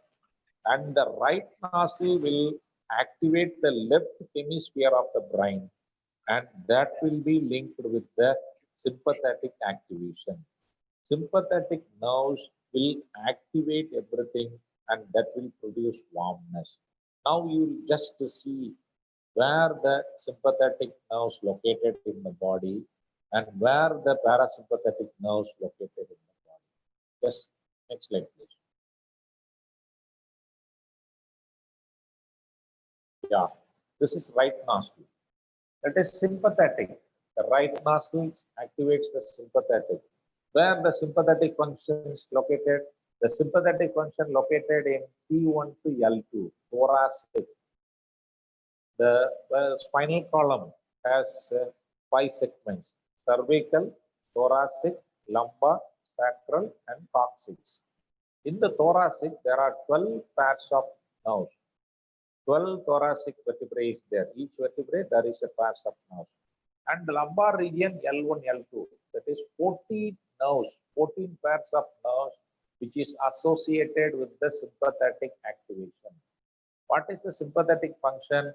It will activate every functions in the body except the digestive system. It will reduce the digestive system function. But all other functions, the heart and the breathing rate and blood glucose secretion, everything will be raised. Next slide, please. On the other hand, the vice versa, the opposite duty of the parasympathetic, the left nostril will dominate on the left nostril. Where these nerves located, the cranial nerves, there are 5 cranial nerves pairs, and the base of the spinal column, S2 to S4, S2, S2, S3, S4. These 8 pairs are linked with the parasympathetic function. The base of the spinal column and the top of the crown of the head. cranial nerves. These 8 will bring down what are all the activated by the sympathetic nerves. The parasympathetic nerves will bring it down. Now you understand? When you are doing the pranayama, Nadi Shuddhi pranayama, you are activating the spinal column, spinal cord. When you are doing asanas, forward bending, backward bending, twisting, everything, the spinal column and its affiliated nerves is activated. This is the more scientific way of controlling or balancing the body functions are concerned. Next slide, please. Yeah. Now you see that on your left side, this is the sympathetic division. That is T1 to L2. All these 14 nerves have linked with all the organs in the body. On your right side, the sympathetic nerve, parasympathetic, linked with all the organs. The cranial nerves 5 and the base of the spinal column S2 to S4, S2, S3, S4, sacral region, 3 nerves. These are all located with all the organs. Now you just understand that just like an electrical circuit, there is a positive and negative currents. When these two currents, two wires join together, then only the bulb or the current will be illuminated. The light will be illuminated. There is another cordless is there. Through cordless, we are transmitting the signals. That's all. Similarly, here, now you just watch that when you are activating your spinal column, you are activating all the organs. Understand? So, the sympathetic and parasympathetic functions are automatic, autonomic nervous system. This is not our control. Whatever the body requirement, according to the internal requirement, it will function automatically. These functions will be controlled by the nerve impulses is controlled by the secretion of hormones. The secretion of hormones is controlled by the brain activity. So already I have said the sequence. One system is depends upon other system and other system depends upon the next system. So all the systems are interconnected. When you do yogic practices, asanas, pranayama and meditation techniques with the basic foundations of yama and niyama principles you are following in life, you can bring your body in a homeostasis stage. Homeostasis is nothing but balancing stage. Our human being is supposed to react for the stimuli. When we receive something from the environment, we are real human being should reciprocate or react on that. That reaction should be under control or it should be the optimum level. How the optimum level should be maintained? That is the intelligence, the individual's intelligence and the capacity of their attitude. They can balance their mind, they can balance their body functions by means of yoga practices. Next slide, please. Yeah, this is homeostasis. Homeostasis is nothing but where are the homeostasis? The variables, 3 variables mainly. The body temperature should be maintained, and then the fluid balance. Fluid is nothing but the liquid state of the status, and then the blood glucose. All these 3 components are very, very essential for body function. During this pandemic COVID-19 situation, we are supposed to maintain our body temperature. We are supposed to maintain our fluid mechanism. We are supposed to maintain the glucose level within the body. When you do asanas, yogic practices, all these 3 balancing important concepts will be bring it to the normal requirement level by our consciousness, by our internal adjustment by the secretion of hormones. So everyone will be happy when you do. You can develop your immune system. You can enrich your body functions. You can overcome the COVID-19 happily. The last slide, please. Next slide. The secret of human life, the modern life. I show that.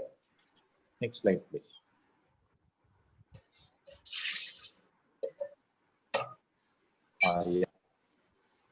The secret of human life, that is the last I want to share with you to conclude my speech. Life laughs at you when you are unhappy.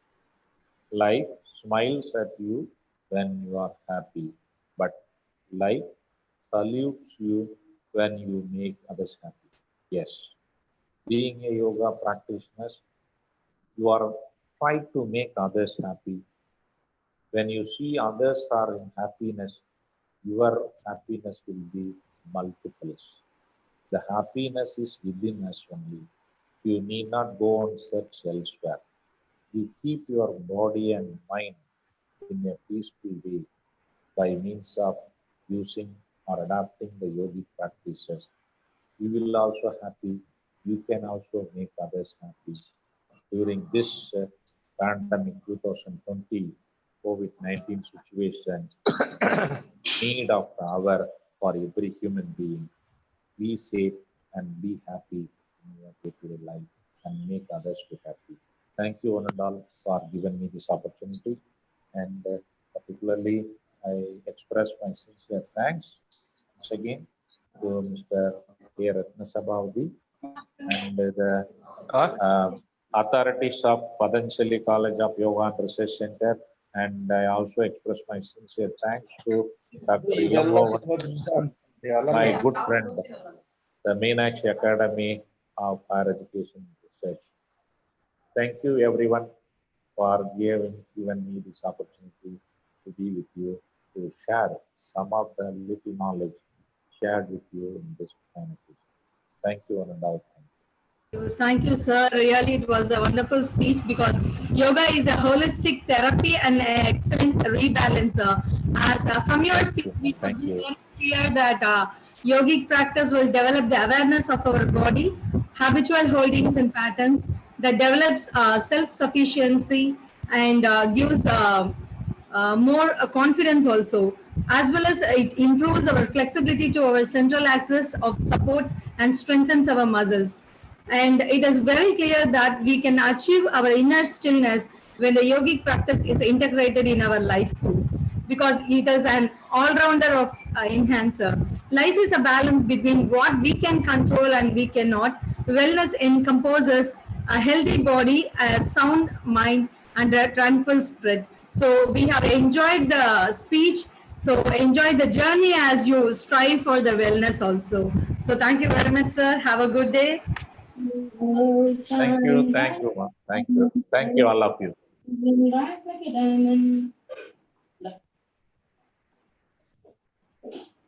Thank you, all of you. Thank you. The knowledge is. Wish you all the best for the rest of the program. Thank you. Thank you, sir. Thank you.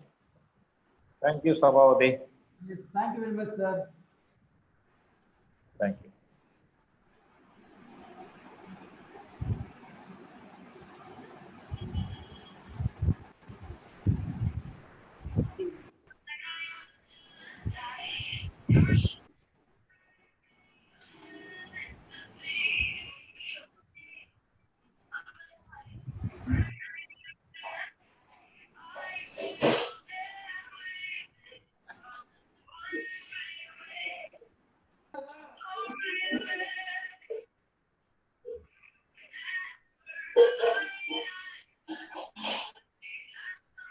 Hello.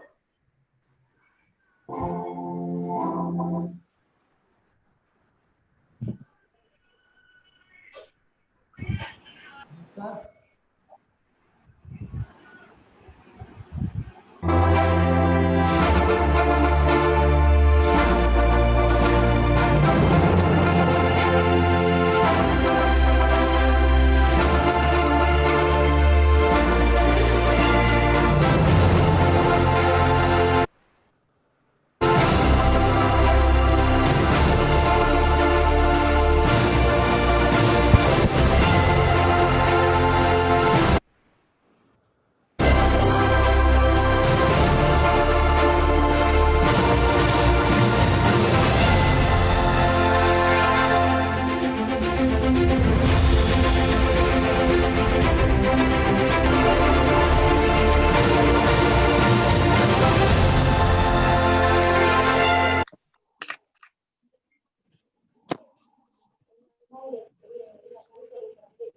Vasanthi ma'am. Smile, giving a sense of humanity, a pledge to spread peace and happiness. Now I invite Mrs. Vasanthi to invite our next guest, Sri Pramod Adiji from USA.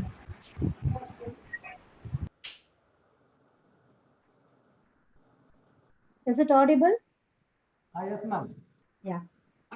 First of all, I'm really pleased to welcome you all on behalf of our Patanjali Yoga College to this success event on yoga, which is an essential need for the present pandemic situation. This program is shaped in such a way to attract your interest on yoga and overcome all your worries, anxieties, and fear of COVID, and to make your mind, body, and soul calm through our eminent and excellent speech of our chief guest. We trust the workshop will be a grand success. Looking on to the participant. We are really very much pleased and thankful to invite our distinguished chief guest, Sri Pramod Adi sir. Welcome you, sir. Pramod Adi sir is a senior spiritual scientist, research professor at Siddha Veda Institute in New Jersey Institute of Technology. He is also the founder and head of Vasudhaiva Kudumbam International Universal Oneness Group in Washington, D.C. He is a senior Vedanta and spiritual teacher at Vedanta Center in Washington, D.C. and board member at Washington, D.C. Interfaith Institute. He also advocates yoga, pranayama, meditation, and selfless service as a path to inner and outer progress and peace. He learned Vedanta, Ayurvedic Tantra, Kundali, and Prana science in traditional classic way through Guru Shishya Parampara from some of the great teachers in both East and West of the subject. He also empowers youth, women through multiple social cause groups and universities by talking to them and working with them, creating dynamic solution for healing their complexities in multiple ways.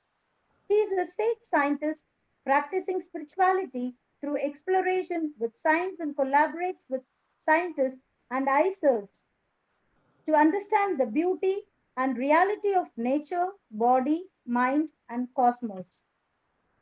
He has been building partnership with many local peace activists, religious leaders, and other faiths to spread the message of universal oneness, and also has been working actively with local homeless shelters, orphan houses, senior citizen care groups, etc. in US and India. He also advocates in philosophy of self-transcendence, the effort to make continual progress spiritually, mentally, physically, and integrally. He is also a part of multiple local community group that focuses and organizes many community awareness and health awareness events for kids and adults. Last but not the least, professionally, he works as a senior director for the US government. He lives in Washington, D.C. As our sage Patanjali said, Heyam Dukkam Anakatam, that is, prevention is better than cure. So it's all through this beautiful yoga techniques we can do this. And here is Pramod Adi sir to guide us. Over to you, sir.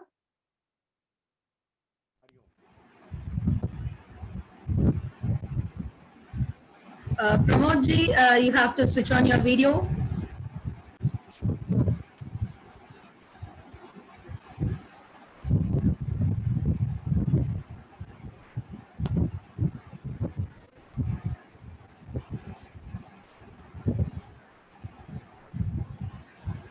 Pramod ji, can you hear me?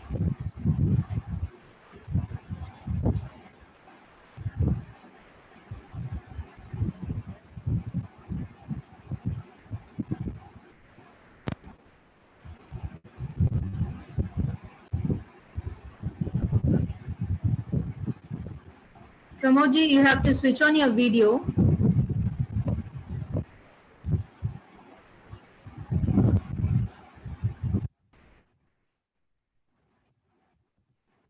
Hello. Can you all hear me okay?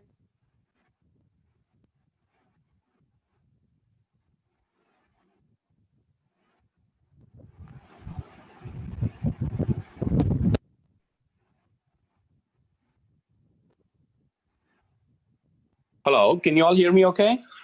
Yeah, sir, I can hear you, but I need your video to be on. Okay, so we have a weather disruption here. So the internet is very shaky. No So if I problem. turn on the video, it's going to be a problem. So I'm just going to do an audio today. Sorry for the inconvenience. Just proceed on. Your audio is fine. We'll just proceed. Okay. Hari Om, all dear friends. My name is Pramod Adi. So Atma Swarupa Bandhugana. You're all the family, universal family in oneness. And thanks for the wonderful introduction. Thanks to K.RATNA Sabapathy ji and all the wonderful staff at Patanjali College of Yoga and Research. It's always an honor to come back again on this amazing podium that you guys create an amazing awareness platform throughout the world, raising conscious awareness about the amazing power of yoga. And so it makes me come back to you guys again and again. It's about 1:45 a.m. Oh, sorry, it's actually 1:50 a.m. here in US. So I actually went to sleep. I sleep early, like 10 o'clock. And Sabapathy ji reminded me about the call today. So I woke up and I'm going to talk about for about half hour, 40 minutes, whatever I can. I will share with you the amazing things that that we are discovering here in Washington, D.C., working with lots of scientists around on what it can do when it comes to treatment to contemporary stress, So as so the mankind, we are walking kind of in a very tight rope between our modern lives, trying to find the balance, in our bodies, our minds, our atmosphere, in our lives. There is a sense of disruption. Our human brains are overstimulated, as well as our physical bodies have become less and less active. Many of us are struggling with exhaustion and imbalance that was made by persistent tensions and anxieties and stress, emotional disorders. So, and without sufficient healing. And one of the huge things that is the need of the hour is education about most of them. It's kind of amazes me when we have a 24/7 counseling group here where we get distressed calls. And when we take these calls, and as you talk through them, the interesting thing is very educated people. I'm not talking about people who are in distressed families or under poverty families, very educated families. They don't know that they are going through, an anxiety situation, or they don't even acknowledge that they are depressed. They don't even acknowledge that their nervous system is totally suppressed. So time and again, it's a yoga method is an exceptional method to relieve this hypersensitive, sensitized nerve system that remains in a consistent state of overdrive. It provides the capability to live healthy in the middle of chaotic timetables as well as bustling atmospheres that we are in right now. So why does it appear that as innovation evolves, you look around the technological developments and the innovation, it's evolving such an impressive rate. We have a lot less as well as less time at our disposal, though. So there is this huge demarcation between the way we are progressing versus the less time that we seem to have at our disposal. We are all living in a world of rush. Now, more than ever, we have to decrease, silent our minds, and take a deep breath, my dear friends, because this is like a wildfire. It's catching up, killing the longevity, the peacefulness of the human being across the planet. So stress has actually come to be a persistent element of life for pretty much a lot of folks around the planet, and also as it takes its toll, the nervous system detects the preceded tension, and also it remains slightly turned on, producing and adding tension hormones over a prolonged time frame. And what this does to you is this can wear the physical body's reserves, leaving us feeling diminished and drained. So with time, the body immunity system damages, causing health problems as well as exhaustion, mood swings, lack of concentration, as well as irritability. Stress is implicated in many illnesses, from migraine headaches to sleeping disorders to inadequate food digestion, weight gain, hypertension, cardiovascular diseases, and many.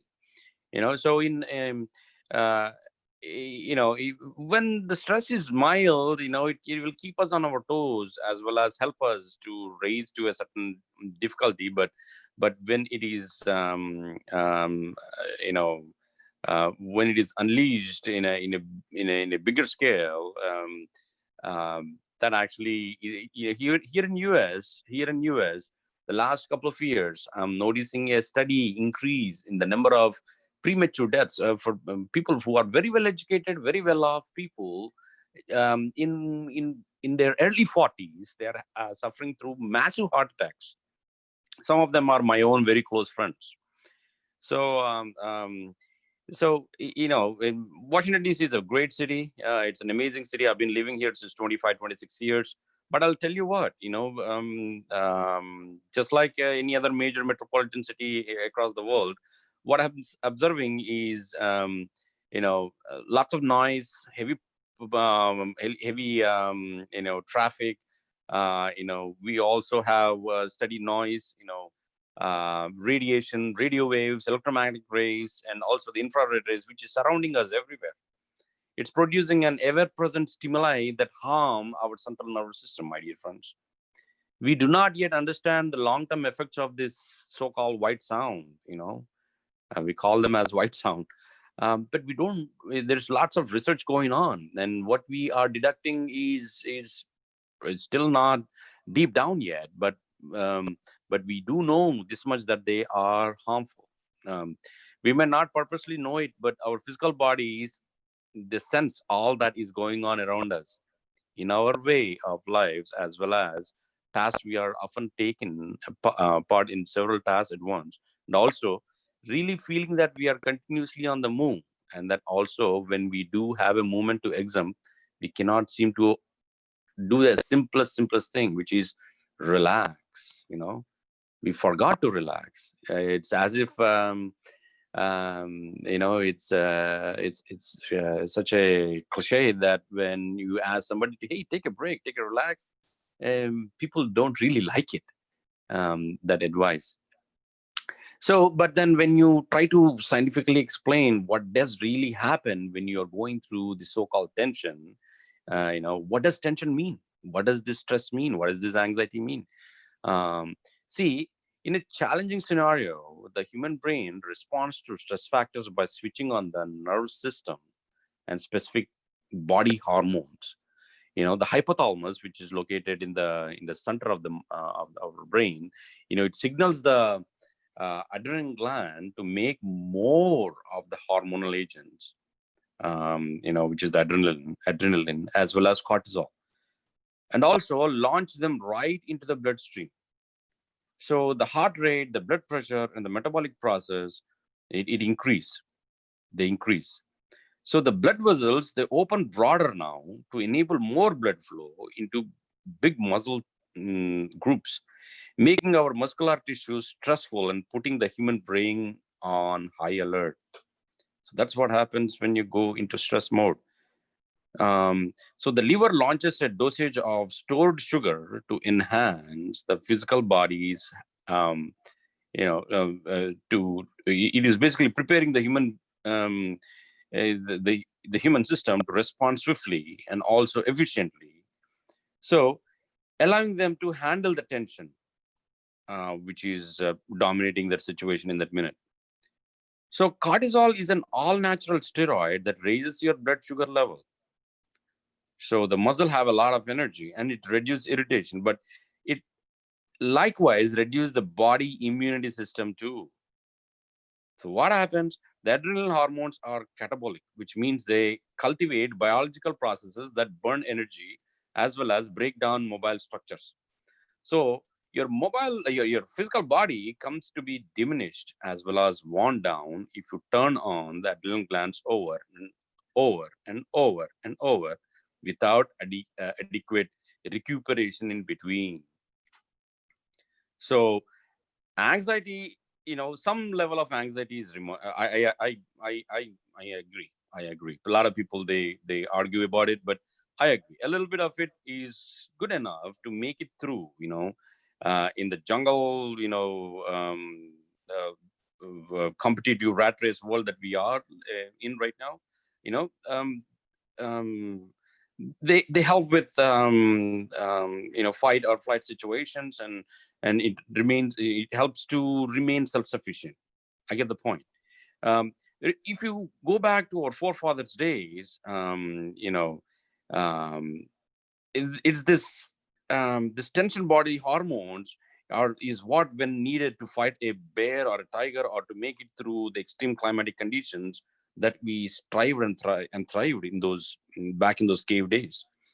So with a concrete defensive activity, stress bodily hormones in the blood, they obtain used up involve the tension effects as well as symptoms of anxiousness. So in modern lives, some anxiety situations, they help us by sharpening us. They clear the muddled neuronal plasticity within our intellectual capability, and it also promote faculties for deeper exploration. But they also come with a catch. So each phase of human evolution happened by adapting in order to make it through severe conditions and also stress factors in our atmosphere. So anxiety as well as human response to stress is essential, my dear friends. So we need to have a proper response system for anxieties and stress and tension situations. Exactly what we require now is to discover, to adapt to our brand new world with a brand new complexities of societies, and stress is redefining itself as to what it means and what it means to our body and mind, as it creates new and new scenarios of various complex diseases. So, but this is where the magical power of yoga comes in. Let's see exactly how the yoga influences stress. So the alpha state is thought about the ideal, waking state, where we get to the peak of our innovative idea process while the body is in a healing cycle. So the alpha state is usually acquired during savasana, the final relaxing posture in yoga exercise practice. So the yoga exercises, the smooth, deep, balanced breathing, all the stretches, as well as stabilizing positions, they help to boost the body's all natural functions, keeping the spine, the nervous system flexible, boosting circulation of the fluids in the spinal column, as well as stimulating glands, along with circulation of the blood and also the lymph throughout the remainder of the body. So the muscles are extended as well as contaminants are expelled. So the pranayama, the breath workouts, are also where we roll along the spinal column with breath, can help to clear the lung, and also it rinse out the tissues, balance both as well as so the part of yoga exercise ideology is to take the method of strengthening as well as recovering the physical body in the process of recovery as well as cleansing the mind. So asana, they affect the body, yet also deep further layers, creating the balancedness. So all the stressed out individuals, right? They tend to carry a deep body strain in their physical bodies. So the advantages when we talk about yoga, asana, breathing, and meditation consists of increased physical body awareness, launch of muscle strain, as well as boosted synchronization between mind body, which leads to much better administration of anxiety, and also it plants a general sensation of well-being throughout the sitting. It presents in yoga. When you observe, the stomach, it tries to balance itself, balancing the internal digestive juices. So what it permits is the inner body organs to unwind, itself, and also it greatly enhances and helps the reproductive features as well. So this deep reminder manages the central nervous system, much needed time in parasympathetic method. So it's a calm state without the fight or the flight state, in order to renew and also recuperate. So creating emphasis with a collection of certain bodily presence also aid us to genuinely take our mind off of job and various other stressors. So the breath, when we talk about, in typical conditions, the physical body, it complies with all the natural breath pattern that is slow moving and rather unmanaged. See, under stress, when the physical body shows signs such as tightening of muscular tissues, diversions, anxiousness, hyperactivity, and upset reactions, taking a breath becomes a quick and also an easy relaxation to the entire system. See, mind affects physical body, and physical body affects mind as well. So this mind-body link, as we exercise, we discover to listen with our physical bodies. Whenever we experience a feeling, our bodies register this emotional state and also mirror it. The following time you obtain angry or anger or stressed out or terrified, you just simply quit and observe precisely just what is taking place in your body, in your own body at that point of time. Over time, what yoga helps us to let go of unwanted psychological and physiological bodily patterns. So it's an amazing instrument for offering recovery as well as aid you deal with stressful situations without having having such a strong unfavorable response. So the mindfulness, the body mind recognition cultivated with yoga exercise allows us to realize feelings as they arise, sensing what is the reason of that emotion, and also just how that emotion is influencing the body mind. So with a normal yoga technique, we create a balanced state on a constant basis, as well as it equates right into our lives off the mat.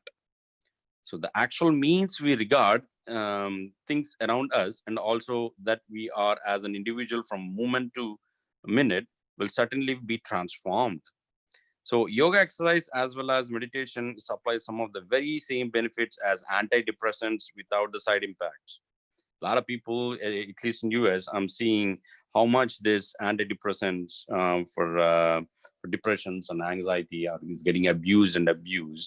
And it actually, sooner or later, it leads to suicidal tendencies in young and older ages. We are seeing not just common man, but a lot of celebrities across the world, how much they get succumbed to abuse of antidepressants.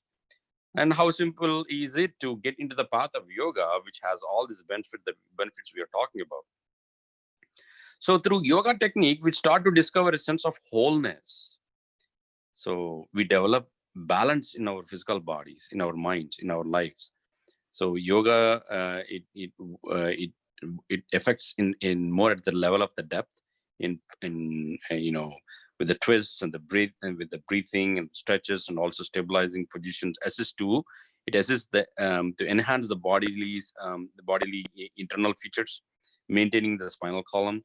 It house of the stress system. It makes it flexible, improving circulation of the liquids, as well as stimulating all the granulars, and also the blood assists us to create a sense of balance. So it helps us to identify when we are not a sense of psychological and physiological balance. So the perks of yoga exercises, it's asana, pranayama, and meditation. It consists of increased physical body awareness, launch of muscular tension, and also increased control between mind body, which leads to better administration of stress and also cultivates an overall feeling of well-being. So my dear friends, I'm very thankful to Ratna Sabapathy ji and to all the amazing staff at Patanjali College of Yoga and Research to share a short and a quick discussion on what we are seeing here and what and rest of the world when it comes to the beauty and amazingness of yoga and pranayama and what it is doing and helping the mankind in overall sense. So thank you very much, for this opportunity, and best of luck to each and every one of you as you pursue this line. It lets you transform from within and see not just yourself, not just within the boundaries of yoga. Eventually, it leads you to a path towards knowing who you really are. You're not the body, you're not the mind. You're so much beyond all of that. You are the walking universe. You are the walking wonder. And yoga and pranayama, it sets that path towards realizing who you really are and what is this universe and how are you connected. Slowly decrypting all these puzzles that you have been looking for some answers, but not just in this lifetime, from many janmas. So, my dear friends, with that, I just want to thank each and every one of you for this few minutes to share this in the satsang. Thank you, my dear friends. Thank you, sir. That was a great pleasure because we know very well that it's a midnight for you. It was around 2 o'clock. So that was really with pleasure that you have shared a valuable messages because the greatest wealth is health only. So to keep our body in good health is our duty. Otherwise, we shall not be able to keep our mind strong and clear. Health is not an objective condition which can be understood by the method of natural science. During our darkest moment that we have to focus much to the light. So as per your speech, it has been focused more about to have a light in all our life. So thank you very much, sir. Stay safe, be healthy, sir. Thank you, Ma. Thank you. You all have a good one. Thank you, sir. Take care.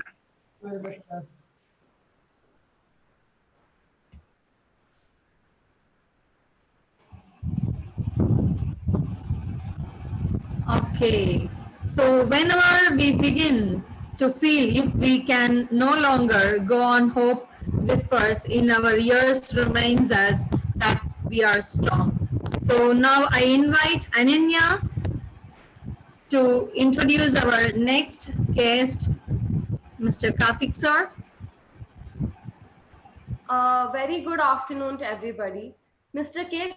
Karthik is a fitness facilitator, yoga trainer, dawn therapist, toxin practitioner, and a physical education teacher. He is the physical education teacher of Ideal Indian School, Doha, Qatar. He has also been the physical education teacher to various other institutes. He has been the physical education director for Oxford Engineering College, Trichy. He has been the sports and fitness advisor, Sports Performance Assessment Rehabilitation Research Center, Bangalore. He has been part of the YMCA College of Education, Physical Education in South Zone and been part of the Indian Kabaddi at Karunya Coimbatore and ranked third. He has also been part of the shot put, discus throw and hammer throw event in 2004 at Tata Nagar and qualified for finals. He does weightlifting and has been a part of the 2003 Gwalior, Madhya Pradesh and ranked 5th position. He has done powerlifting at Gwalior, Madhya Pradesh. He is known for weightlifting and powerlifting in Punjab and has been ranked 6th. In Tamil Nadu, he has been part of the hammer throw event in the year 1999 at Junior National Athletic Meet, Salem, Tamil Nadu. He has more than 12 years of teaching and coaching experience in various schools and organizations as a physical education teacher and sports or fitness instructor. So we welcome you. Thank you so much, ma'am. Am I audible, ma'am? Yes, sir. It's audible. Clear too. So you can stop me if I'm not audible. You can correct me, ma'am. Like no issues. Okay. Good morning, one and all. And I think like now it is going to be like afternoon in India. It is 9:15 here in Qatar, and it is very hot, around like 44 degrees Celsius. Outside, like 45 here. 45. Okay, then, but still, the humidity level is more here. So I'm really happy to be a part of this 2 days workshop, and I'm very much thankful for Patanjali College of Yoga and my beloved friend Ratna SABAPATHY. I had seen him in our college, and I had seen his growth from where he started and now where he is. And really, I'm proud and happy to be part of this team. And I'll be like delighted, and I was already like overwhelmed and with the knowledge I gathered in these 2 days. And I'm going to like share my little knowledge because I am not an professional yoga instructor, but I take yoga as an medium because for athletics, like flexibility is the main thing. So I took flexibility because being a weightlifter, that people won't be like much flexible. But I took it because I am in a multidisciplinary this. So I just had the experience from my college, from YMCA College of Physical Education. I started my career as BPEd, and my teachers have helped me in the basic yoga. Then I did my diploma in Manavana Sundara University under the guidance of Asana Dipan sir. And with that, like still I'm improving and I have seen a lot of people performing, and I'm trying to like learn. But there is like people say like yoga should be like done when people are like thinner. It's not like that. Like yoga is a way of life wherein you can perform as much as you are comfortable with the postures. So it is not a compulsion. You have to get the exact pose. Sabha sir, can you share the screen, sir? Sir, you can share with the screen, sir. Okay, you had given me sharing. Okay, I'll share, sir. Yeah, you can share by yourself, sir. Yeah, okay, ma'am. Thank you so much. The screen is visible? Yes, sir. Okay.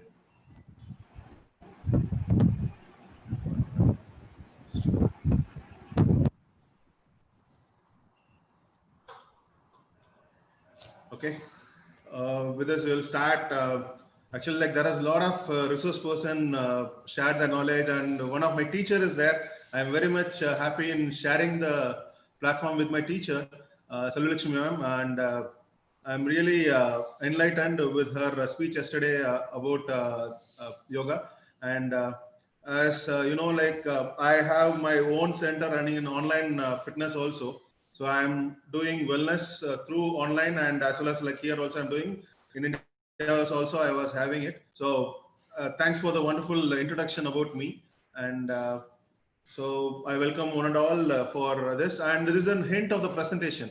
So I think like within these 2 days, people had come up with a lot of knowledge from the various resource person. I'm just going to like have a small brief introduction of the presentation. So you will be like knowing about COVID-19 and the impact on the special population that I will be like explaining there, and their care, that is like geriatrics. I am talking about more of geriatrics. When we are talking about yoga, it goes to the general people, but I am specific for them because they are more vulnerable in this pandemic situation. So we, as a responsible generation, I will say that we have to take care of them a lot. As you know now, the conditions have changed our lifestyle. So I'll be like talking about that, and about the immunity, and for the yoga for the seniors, mainly for them, like there is a tailor-made yogic practice. We can use it, and what are the benefits out for the seniors, and mainly like how to start up with. People are like now they don't know how to start, because like most of them, like if you are going to be quarantined for 14-15 days, so you don't know what you have to do.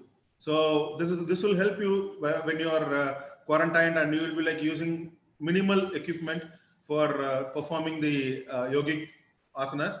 So I'll be like sharing it.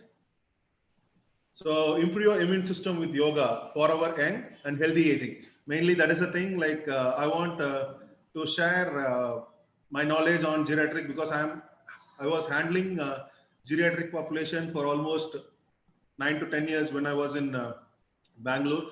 I used to handle people from 80s and 90s. I had seen people doing running and all, and still I know, like I'm from YMCA. I had seen elderly people doing long jump, triple jump and all, and they are getting medals for India, that is Masters meet.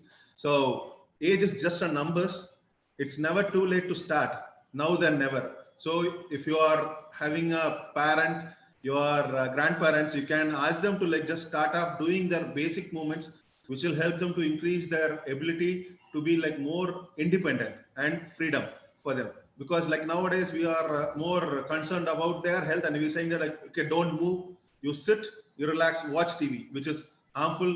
But early days they used to go for the temple and relax themselves. Now that is also not there, because they are more into that. But one thing, this pandemic has given the death ratio of the elderly people in Tamil Nadu because of the lockdown, because they are happy with the grandchildren as they are staying with them for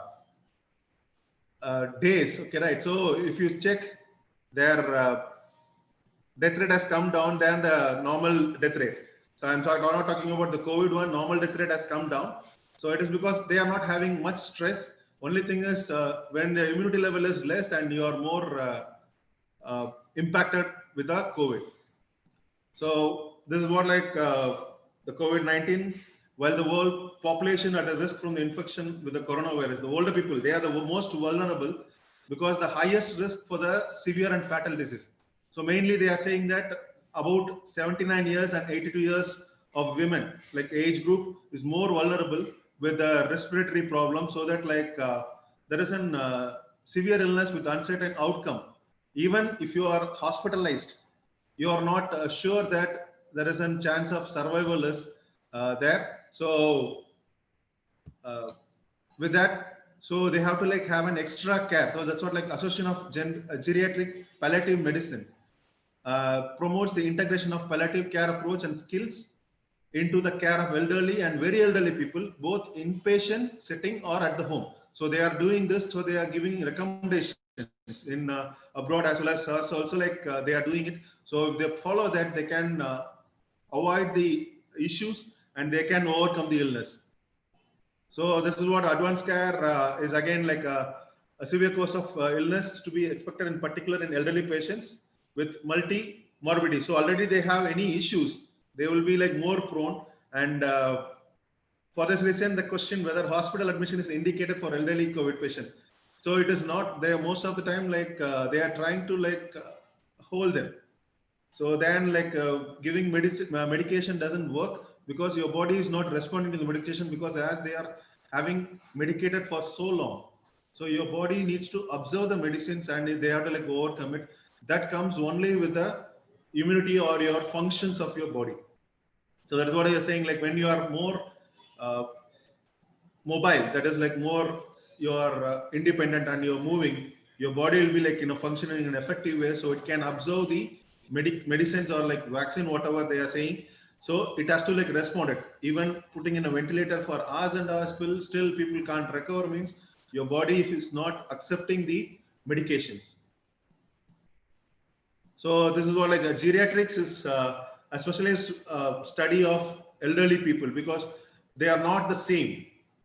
If you are talking about like they are different from this one, because they have a different treating disease and disabilities in older adults.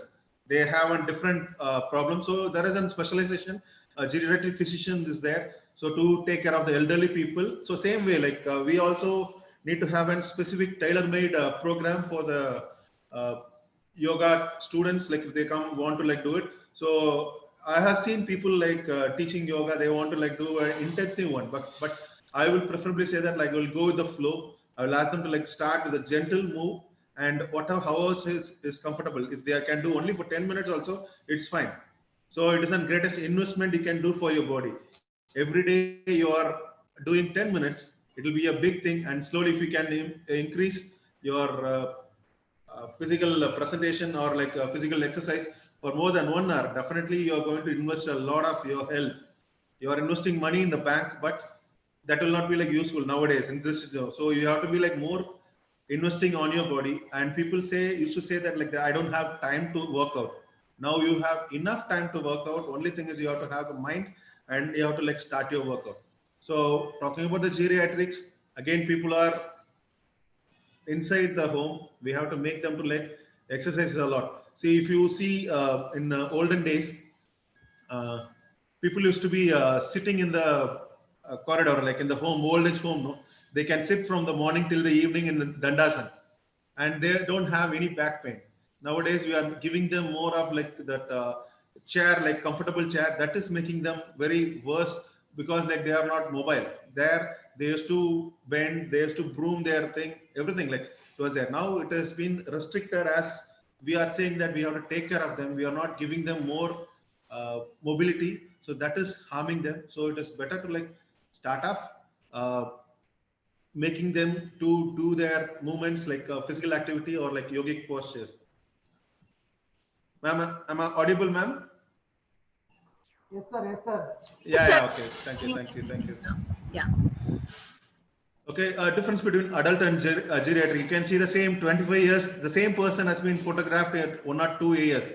So you can see now slowly we are seeing news about people who are living for more than 100 years, because of their activities they have done and the food what they have eaten. Nowadays, the living rate, actually like often living span, lifespan of an human, it become like around like 60.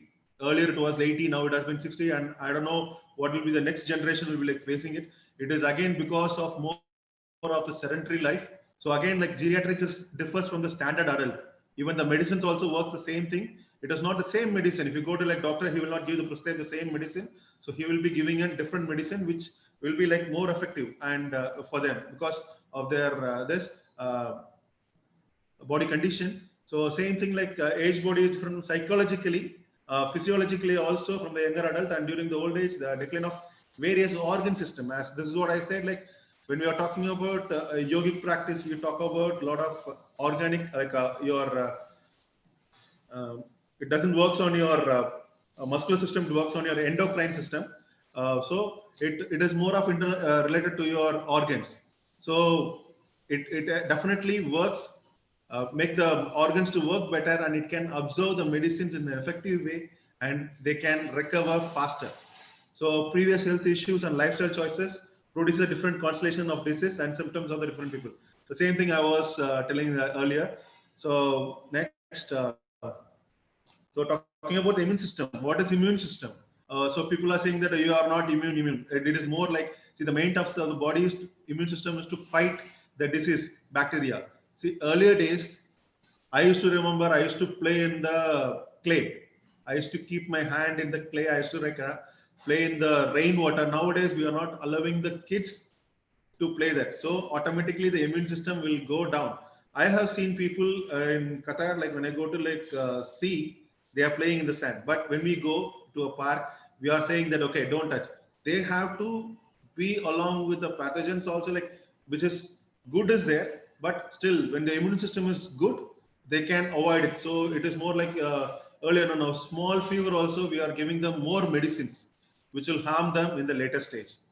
So your body is the best doctor which can recover by its own, but we are not letting it. So small fever also we are just taking them to the doctors and we are pushing them, and because they are not physically active, you are will be like prone. So immune system works only when you are active, and there are like different types of immune system.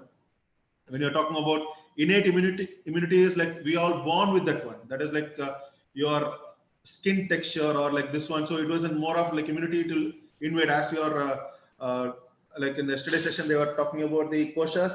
So it is again a sheath, an imaginary sheath around the body which will prevent. So that is there. It is we are born with that. Adaptive is when you are started moving a lot. So it is an acquired when you are more active, your immunity power will be like increasing. So that will be like preventing more. And passive immunity nowadays, you know that this type of immunity is borrowed from other source, but it does not last indefinitely. That's like now the vaccine, instead of vaccine, they are using the plasma cells again to increase the person's immunity. Or the last one is the immunization. It's through vaccine. So that is the only thing. But still, your body needs to observe that vaccination and it has to work in an effective way. Means it should be in a prepared stage. You cannot just get the vaccine and you know, like this pandemic had showed that it is the era of survival of the fittest. Who is the fittest will be like surviving this pandemic. And people like we think if you see people doctors going inside an COVID zone, or like an suppose you are talking about uh, in the hospital COVID section, they are going with a 4-layer protection. Okay, and for us they are saying that you put a mask, you do hand wash, you will be like, but that is a precautionary thing. But still, your body has this immunity level to like avoid that virus getting inside your body. So only if you are fit, you can survive this pandemic. So whatever the medicines or immunity like vaccination comes, your body should be like able to like take it. Otherwise, it will be an again a challenge for the body to like function in an effective way.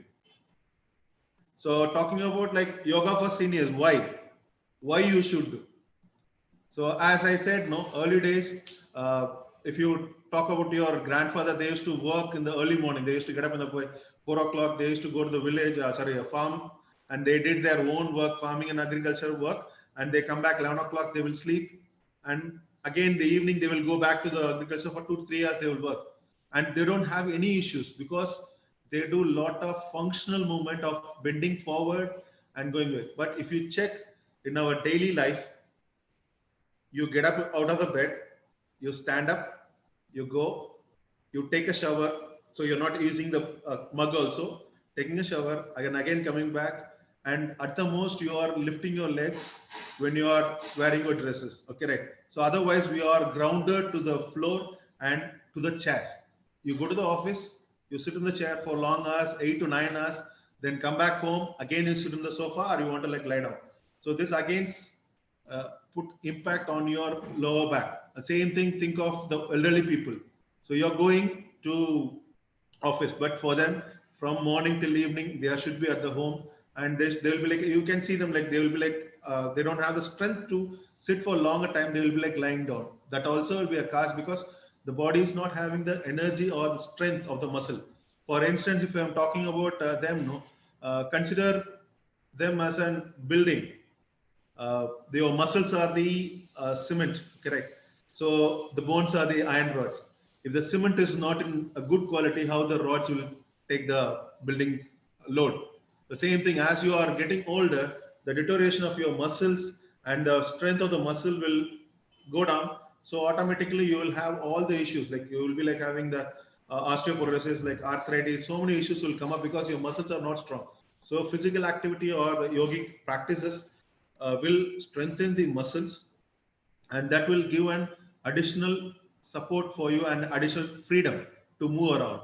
So in fact, you will see like doing yoga regularly can result in a host of like lot of benefits for older adults, from greater flexibility, improved balance to lower stress and better sleep. See, mainly this is what we are talking about. Whenever you see your parents or grandparents, they will be like walking around in the night. They will not get sleep. They will say like, okay, I'm not getting sleep because of the medication. It is not about the medication. Your body function has changed due to the medication. So when you are trying to like calm yourself, because when you are taking the medicines, your heart rate will work faster to digest that one. So you're not bringing back. When your heart is pumping a lot, again, it is pushing a lot of blood to the peripherals. So it is going to be keeping yourself active. Same thing like when you have a coffee, no, why we are active? Because the caffeine works on your blood and it makes you active. It is same thing. It works with the medicine for them also. They will feel like they have to like move around. So that comes because when the people are doing yogic practice and exercise, the cortisol levels will improve and they will get a better sleep. And as yesterday my teacher was talking about the vena and the spine, your internal organs are linked with your spine. So that's what, like whenever you want to like make a baby sleep, no, you just tap them on the back, put it on the shoulder, you tap them on the back, they will sleep faster. It is not the tapping where you tap. Same thing, turn the baby on a different position and tap, no, they will not sleep. It is the back, which like the spine, no, it controls the whole organs. When you're just rubbing it backside or like tapping it, it will increase the functions of the organs and it will reduce the heart rate level. So automatically the baby will go to the sleep. Same thing goes with the uh, elderly people, because when they are young, the posture will be straight. As they are getting older, the muscles will be getting weaker, so they will be hunching. So what happened when the spine is flexing a lot in the front? So as we are in yoga, we say like always there is a counter movement. So wherein like when they are sitting for a longer time, they will be like bending forward. They are compressing their lungs. So starting with the respiratory problem will start, then the digestion problem. So slowly it will be like linking. It is not about the internal organs. It is your spine, which is controlling, because your brain is not getting connected to the organ. So that is the reason like always we tend to say that like you have to like sit erect so that you keep your body straight, so that your internal organs are working in an effective way. Okay, so this is the famous teacher of yoga. She is 101 years. Unluckily, she passed away in February 2020. She was 101 years, Tao Poshon Lynch, and she was the I will say like youngest yoga teacher till the last. She was teaching yoga till the last, and she is very famous in US. And it is no wonder that yoga is becoming increasingly popular among the seniors. And you say like in 2016, there is an survey in US. They found out like 14 million people started doing yoga above the age of 50 years. Okay, which was actually like 10 million improvement from the 2012, because 2012 only 4 million people above the age of 50 was doing exercise. But in 2016 it has improved to like 14 million. Think of people, how much awareness they got and they started doing. And I have seen people like Europeans, as they're getting older, they'll be like going around the countries. In our Indian culture, they are saving money for the children's, but they are not taking care.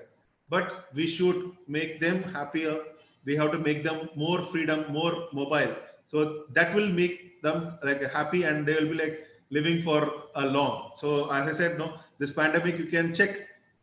Normally, like I had my friends in the hospital, they say that like normal death is reduced a lot compared to like the earlier one before the pandemic. That is because there is no diabetic patient, there is no heart attack coming for the elderly people, because they are happy with the children and the family. They can see each and everyone, they are talking to each other. So automatically that is keeping them more happier. So that has been reduced. And that article outlines the many benefits of senior yoga.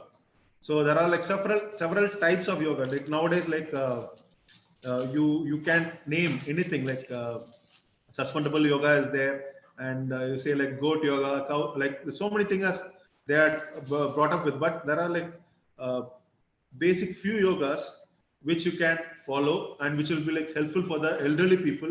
So I have selected, and it offers the best basic poses. It is again, it's your poses, because your day is of like your daily life is of poses only. If you think whatever the pose you're doing, that is from yoga only. And I will say like proudly, yoga is the mother of all the physical activity, and it is the mother of like stretching. Whatever the advanced stretching we are learning in athletics or any other sport, it is derived from the yoga only. So because all the poses works on the particular muscle group, so that is what it has went to the uh, uh, west, and it is reaching back to us in a different form. So I will say like yoga is having all the stretching. So if you perform yoga, your flexibility will be like increasing. I'll be the best example, because like I have the flexibility what I have from where to where I have reached. So the best type of yoga for the senior citizen. So whether you're aiming to get stronger or more flexible, what you want to become. So otherwise you want to only work on your mind, that is like only your physical condition and fitness level, there are like different, but still it is recommended to start with the consultation of your doctor and get a clearance how much is your body is capable of doing the activities. Then it is better to like start the yoga regime or any exercise regime. So always consult your doctor before you start any physical activity or yoga also. Same thing goes with the instructors also, like when you are starting up, better like you start knowing them like what is the condition and whether they have the clearance. So types of yoga that may offer what you need. So there are like few types I had taken. I had researched also like so hatha yoga is there. That is a generic term of yoga. It is not an specific style. It is more of physical postures. Hatha yoga features a slow paced series of sitting and standing poses. So in this, like typically body is getting stretched and it is more of a breathing, but it is not increasing your heart rate. It won't increase your heart rate, and it will be like a normal, like easy pace. Like why many people believe that hatha is the best type of yoga for the beginners. So it will be like more relaxing. That is the thing. So and the next one is the Iyengar form. Like Iyengar form is that more of like they use a lot of props like bolsters, straps, even they use this to increase the flexibility level. So this also like elderly people, this kind of yoga, it will be like helpful for them to like get the flexibility, because active stretching will not be possible for them. But with the help of the gadgets and the props, they will be like increasing the flexibility and the lifestyle. Because again, like people now I have seen like in people when they are sitting cross leg down, most of them can't sit. They have a supported back rest chair like designed to have the flooring one. But still, I will prefer that like we are missing it because we are not grounding to the earth. When you are away from the mother nature, so that's what as you said, like when you are sitting in Padmasana, so all your chakras are in connected, but the basal chakra has to get connected with the floor, ground, mother earth.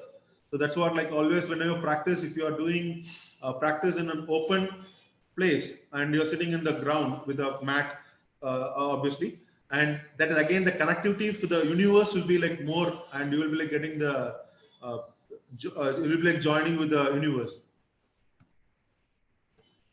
So it's like restorative yoga is a slow and meditative form of yoga that is designed to release tension passively with stretching. It's more of stretching only. So it is more of like they will be using props, and it will be a longer duration sitting. It is particular only, they will only take like 3 postures. They will hold the postures for prolonged duration. Suppose I am sitting for the chair, no, I will be like sitting in the same position for 10 minutes, or I'll be like leaning on the wall for 10 minutes to keep the posture straight. So it is a more of a corrective thing, and restorative is the best type of yoga for seniors. So this is what we use it in physiotherapical thing, because when they have an curvature like scoliosis, they will put them in an like on the abdominal position with the pillow supported, so that like they will be like arching backward. So they will be like holding the position for 10 to 15 minutes. So automatically the muscle in the front will get stretched. So like that, like restorative yoga is in that form. And there is in one other form similar to like restorative yoga, that is yin. It is a slow and focus of holding poses for longer time. The difference between the yin and the restorative yoga is only thing is the stretching. In restorative form, they stretches the muscle, wherein in yin yoga they stretches the connective tissue. So more normally, like we are talking about the range, your shoulder flexibility, you will be like working on the connective tissue of your joints. So that will stretch the tendons and all. So it will be like a kind of PNF stretch. So it is more of enhance the stiffness and enhance the flexibility. So again, like Vinyasan, this is an a general term for yoga style that involve matching breathing with. So this is Vinyasana is Surya Namaskar. Actually, like nowadays Surya Namaskar, people are doing wherein like they are missing out the fluidity and the rhythm. Mostly like they are not using the breathing condition.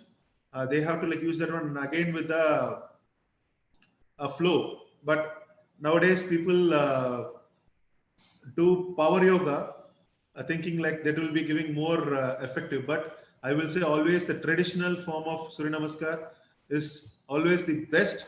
And when you're doing Vinyasana, it definitely works on your physical. When it is for some people it won't be like easier because it is a tougher one, wherein like increase of the heart rate will be more and it will be like more vigorous. And people extremely fit around like 40-50 years and all, some people will be like able to like run marathon and all. I had seen people like who are army people, they are running. So for them and all, Vinyasana they can try maybe like with a lesser rounds they can start off. The next one is the Ashtanga yoga, is nothing but like fast paced, physically challenging. Ashtanga comprises of predetermined set of poses. So there is a set of poses you have to perform in the same way and every time. So it is intense acrobatic activity that boosts your heart rate. Definitely in Ashtanga yoga, your heart rate will be like increasing more. And best yoga for weight loss. For people who are into weight loss, Ashtanga yoga will be like it will be helping in weight loss because it works on your internal organs as well as your increase your heart rate. So it works like in cardio also. So it is generally not recommended for the beginners. Some older adults find it to be great beneficial for them. Some people will be like, so we are not all the same. Some people it will be like, so we cannot give all the same level of yogic practice. So whichever comfortable for them, they can take it. Especially for the elderly people, I will recommend them it according to their level and they can perform it. So Bikaram yoga is again it is a different kind of yoga wherein like the room temperature, that is like hot yoga they used to say. They used to increase the temperature, like that is like what you are doing in a hot sun. Now if you go out and do an exercise, that will be an Bikaram yoga, but only thing is there will be like in a humid closed environment. It is be inside a room, it will be like increased to 100 degrees.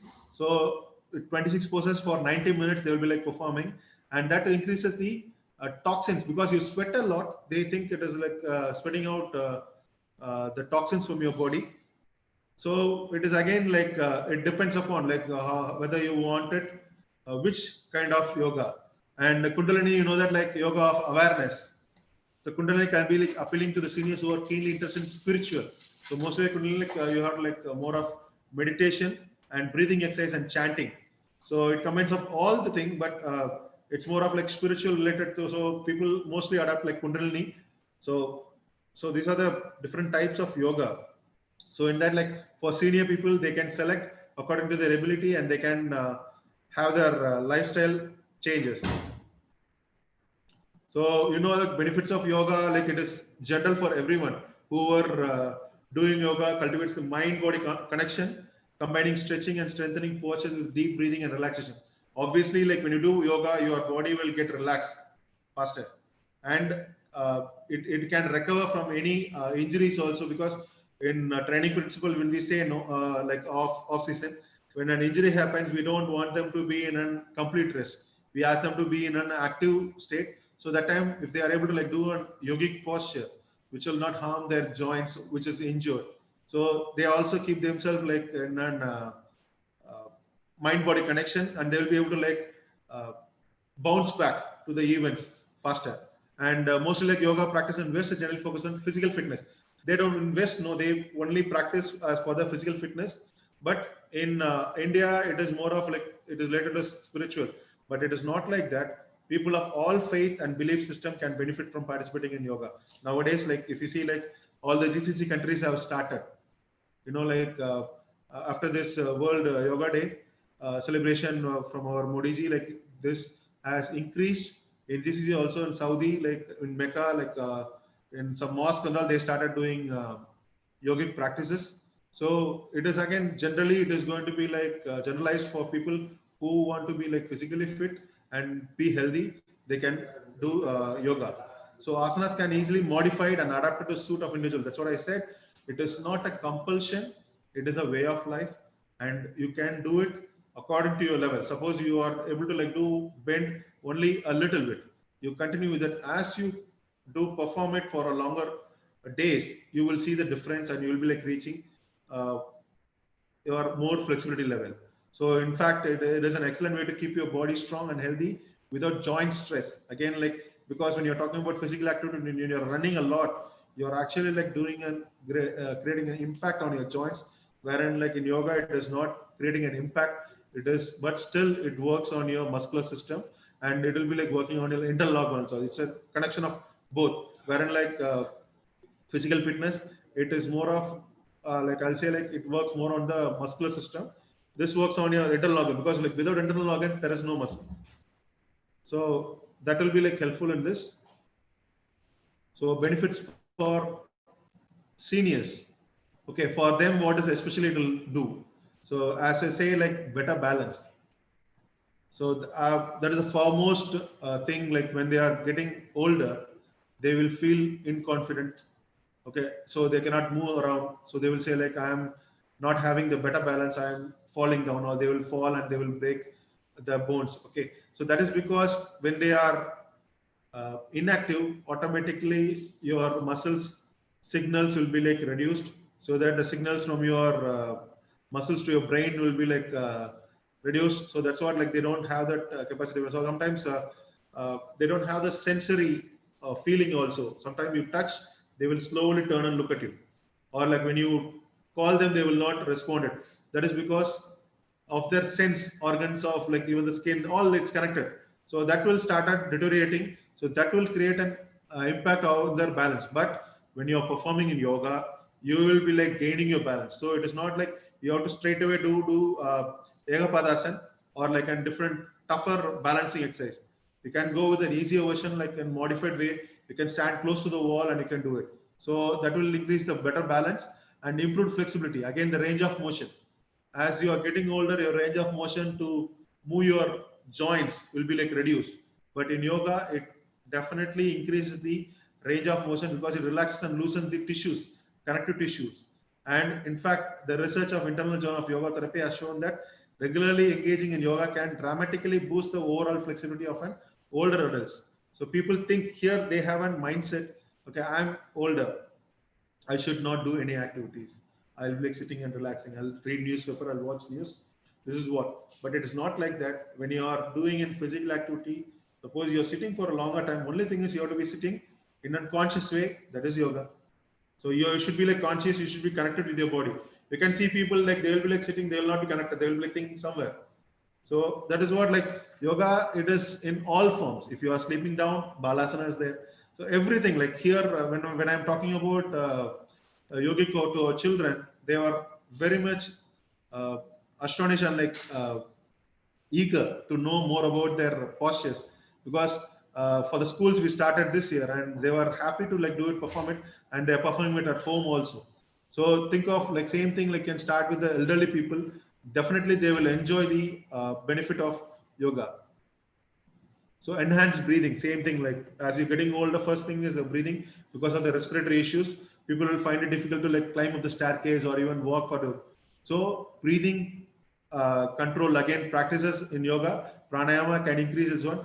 Because I'll say like when you're able to control your breath or like your breathing pattern, you can elongate your lifespan. So this is what, like, from my uh, teacher, like Dr. Kanan Bhulandi used to like tell us like normally like the lifespan of the elephant is more because it breathes less, and same as tortoise. So but we humans, for everything we breathe faster. So when you're getting angry or emotionally, you will breathe faster. So that will actually like deteriorate your lifespan. So when you're able to like control your breathe, your prana, it is able to like control your lifespan also. So a study published in journal in Human Kinetics shows that practicing yoga for 3 times in a week, that is like 12 weeks, saw a significant improvement in their respiratory function. That is also proved. And for next one, like stronger bones. So again, as I said like earlier, when the bones are stronger, you will be able to like more independent, because people have the brittle bones because they are not supported by the muscle. So it is main that when you are doing weight bearing exercises, definitely it will give the strength to the muscle and it will support the bones, and especially for the women. Women mostly when they perform after their post-menopause, they can have the better bone strength. So reduced anxiety. This is what like a topic like the previous speaker or Dr. Pramod sir was telling about the same thing, like anxiety and stress. For the elderly people, this is the same thing. They will have the fear of like when will the death will be for them, or like they have not completed their responsibility. They have this one, but through meditation and mindful breathing, and yoga encourages to bring back the concentration, and they can reduce the anxiety and stress level. And as you are increasing the stress hormone cortisols, it helps in easy of anxiety and depression. Once automatically this one happens, they will get a better sleep. So yoga can help alleviate sleep disturbances, which are common complaints among seniors. This is what I was telling about earlier.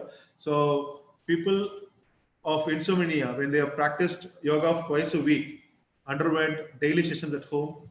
After 3 months, the group reported significant improvements in both duration and overall sleep quality. See, people will sleep only for 4 hours, 3 hours. They'll be having a disturbed sleep. Now, when you're practicing yoga, that disturbance will not be there, and they will have a longevity of the sleep also. Suppose if they are able to like sleep for 4 hours, now they will be improved to like 6 hours without any disturbance. So how to prepare for an yoga? So definitely there should be steps and precautions before starting a yoga. So yoga offers some best strength and flexibility exercise for seniors, but as with a physical regime, it is important to make sure you are prepared. So definitely there are a few tips you should be considering before starting a yoga. For elderly people, first thing you have to evaluate yourself. You should know whether this pose is good for me. Mainly people with a glaucoma or like giddiness, they should avoid the forward bending movements. But still, I will say like you try to your comfort zone. So no need to hold your breath. You can hold the pose in a different way. So if you are able to like just mimic the movement also, it is going to work and create an impact on your body. So it is definitely will work, but you have to go with your doctor consultation, and he has to give an approval to like start off, because some people with an heart problem, it is not suitable for them to like do a lot of weight bearing or loading poses. So it is better to get a clearance from the doctor, and you should evaluate yourself, and you should be like not pushing. See, mostly like nowadays people, you can see that like they join yoga and they want to compete with the younger generation. You can see same thing happens like when in gym people will join the gym, they want to compete with the people who are training for like 4-5 years. I cannot go and do like my master because he trained for years and years. So I have to go according to my body and my rhythm. So it is not a compulsion. You have to just rush within like short time. Like okay, within 3 months. Now that is what like they are happening. People, younger generation, they are setting up targets. Okay, next one or 2 months, I have to run the marathon. It is not an easy thing. You have to train. Same thing goes with yoga also. To get that particular posture, regular practice makes the posture better one. It is, and people some way like they will leave yogic practice because they cannot attain it. It's not like that. Yoga, you can perform according to your ability, own ability. So gather your gear. Main thing, like again, to start in yoga, it's need a flexible dress. Actually, like main clothing. So people try to have an 3/4 or a shirt to perform yoga. Definitely, you will not be able to do it. So you should have a stretchy clothing of yoga, and you should pick up a mat which is long enough. If you are 6 feet and you are having a smaller one, it is not going to work. And especially for the elderly people, you can select a thicker one or the thin one, because sometimes they don't want their bones, they will feel the bones touching the floor, they will be getting irritated. So they can select according to their issue. But one problem is like when the mat is thicker, they will be like finding it difficult when they're doing a balancing exercise. But still they can avoid balancing exercise. They can do the sitting exercise a lot in that one, so that the cushion will be like better option. So now we are going to have an session of non-traditional chair yoga for seniors, mainly like for the senior people.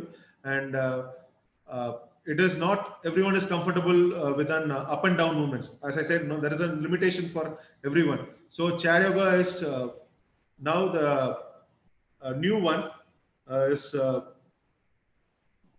catching up with all the elderly people. They are happy doing this one because they can perform the yogic poses when they are in the sitting posture, because they sit in a chair or sofa.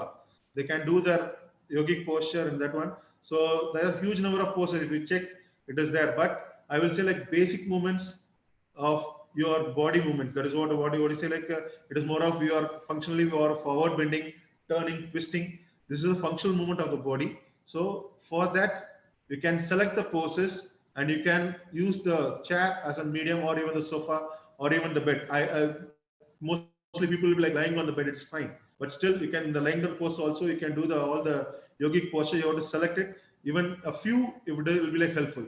So before that, you will be having an warm-up session for the joints. So I'll be like doing it. So if you can join for the demonstration, people can sit in a chair only and you can do it.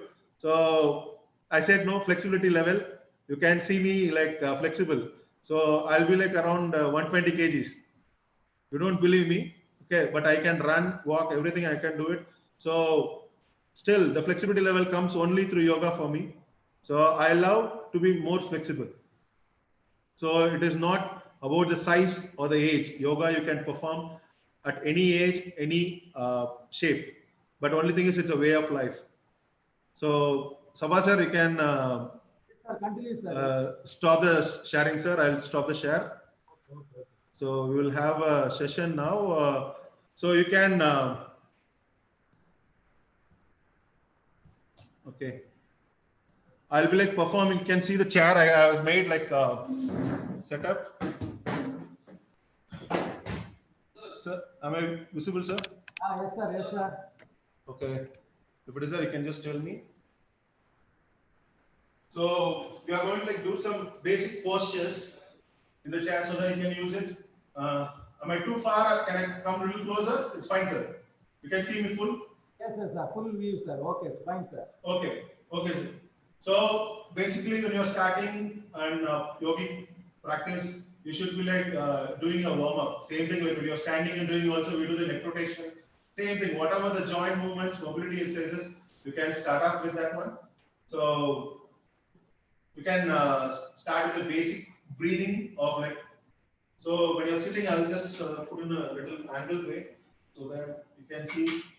So always like mostly we sit in the office, they tend to like sit like this. Again, you are tampering your internal organs. So it is better to like sit straight, keeping your back resting, or even I will say like sit in the front. So you keep your spine in your control, so it is straight. So as you're saying that we say like Vajrasan or this one Vajra is Vajradhanam is your spine again.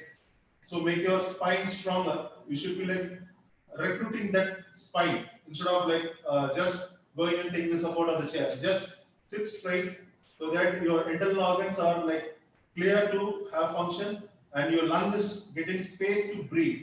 So you can just sit, take a deep breath, breathe out, breathe in, breathe out.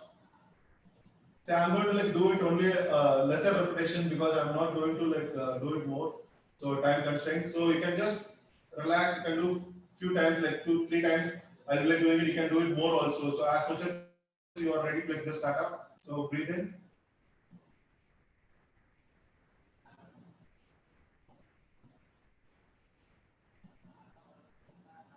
So that you just to get control of your heart rate. So after this, you can just start up with your neck rotation.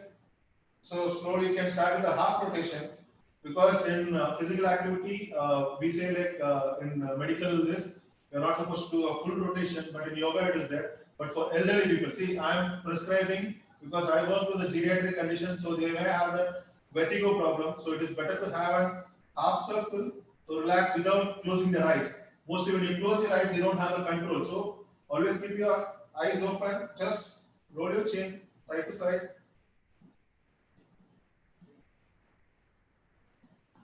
So then look up, half circle. When you do it itself, you can feel the stretch and like cracking sound on the neck because the alignment, because when you're sitting and watching mobile, no, we tend to like do this. The same thing now, people are getting more into even the geriatric population also, like they're having this watching the mobile for long because they don't have the option. They are watching like this. So again, to tuck the chin in, so you can just roll it side to side. Okay, you just move up and down, just to like mobilize your joints. Then to the side to side. See, these are the functional movements of the neck. Then turn side to side. And now slowly you can just start with the rotation of the shoulder backward, because always we hunch this when you're sitting for, as in this itself, during this pandemic, I have been doing almost like more than 40-50 webinars. So we tend to like sit for long hours like this only. So again, it is getting contracted and the back is getting loaded. So always like sit straight so that you rotate your shoulder back. When you're sitting also, you have to like rotate your shoulder back and sit. So forward. The same thing with the shoulders. You can do the shoulder rotation, so the flexion, extension of the joints. And again, mainly talking about for the elderly people, they don't have the grip of holding an object. That is because they don't have the sensation on the palm. So for them, like I will say, like you can interlock the fingers and you can just do a movement. So it is again doing it slowly, you can, so that the gripping sensation will improve, and the clapping. So clap therapy is again in yoga, it is there. So that will increase this one, and rubbing. This again increase the blood flow in the palm, so that will increase the gripping of the objects. So again it works on your palm. So much work is happening. So in this, and for the joints, you can just interlock and move it. So moving on to the hip region, as you are sitting, so you can use a towel, mainly for, see, I am talking about for the geriatric population. I know like people are there who can do it. So I can do a circle, but for the geriatric population, they can use a towel, hold it, just do the rotation outward, so 3 times, inward using the towel. They can lift and do it. The same thing goes with here. Other side. Okay, and for the ankle, you can start with moving up and down. Again, because sometimes people, elderly people, when they're doing, they get cramps because the muscles have not been used for a longer time. When they're performing some yogic posture, they will get, so it is better like start with the movement. So it is more of in and front and back. You can do it, and you can do the rotations of the joints. Okay, or like best thing is on the spot walking. We used to have that one when you are standing and doing, so on the spot walking. Okay, so these are the warm up. They can do it. So within 5 minutes, you can improve your this one. So for joint flexibility, now we can start out with the traditional poses, but in a modified way. Okay, right? So first thing, like sitting in, as I was saying, Dandasana. It's again sitting, but here we are going to like sit in a mountain pose, Tadasana. So just you want to keep your hands like this in any mudras or on your thigh, and try to sit straight. Concentrate on your breath. So mainly you have to like sit away from the chair. So keep your spine straight. So try to like pull your stomach in, as ma'am, morning she was saying about the breathing. So it's like all the abdominal breathing we say in physical activity, just to like activate your core. That is like your abdominal chakra. Just pull your stomach inside so that you are activating the compression on the internal organs. So that will create the blood flow in that one, and you can activate the core muscles. So and then again you will be like creating a space for the lungs. So you can just breathe in, breathe out slowly. So advanced one, you can raise your hand from the side. So again to just stretch. Imagine when you are pushing it up, imagine someone is pulling you up, and when you are lifting it up, try to press your foot grounded to the floor. So breathe in and breathe out. Stretch. And you can hold for 10 counts. See, actually talking about the geriatric, only 10 seconds is fine for them. They are like just for that itself they will be having a lot of pains. Slowly down, relax. You can repeat it. I'm just going with only one repetitions. You can repeat it in a different way. It's not a problem. So the same thing. The next one is the Utkatasana. So mainly Utkatasana is more of like half sitting posture. Already you are sitting. Main problem for the elderly people is to get off the chair. When they are sitting on the sofa or something, they are not able to like get up. So they will try to like move. Then they will try. So that will hurt their back. For them, they can do a modified Utkatasana. That is like from here, they can keep the leg back. This is the right position to get off the chair. So you push and you can get up. So this is what you can do here. So you are going to like do an half. You can do, or like you can here itself. You try to keep your hand in the front and just try to like imitate of just getting up, so that you are pressing your thighs. You can feel the tension when you perform. You can feel that one. You are pressing the ground. Try to lift off few inches. So you can do an half Utkatasana like here. So keeping your spine straight and try to like stretch more. So you can hold the position. So you can feel the work on your spine.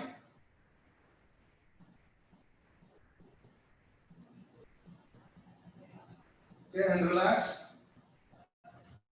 Next again it works on the back. So your opposite movement should be there. So next one is the Balasana. Balasana again for that you need to have your wider stance. So you can sit in the front of the chair. Keep your legs wider. Again your spine straight. So take a deep breath. Inhale. Exhale. Pull your stomach in. Go down and reach down. And if you want, hold your toes and pull yourself down. Breathe in, breathe out. You are compressing your stomach.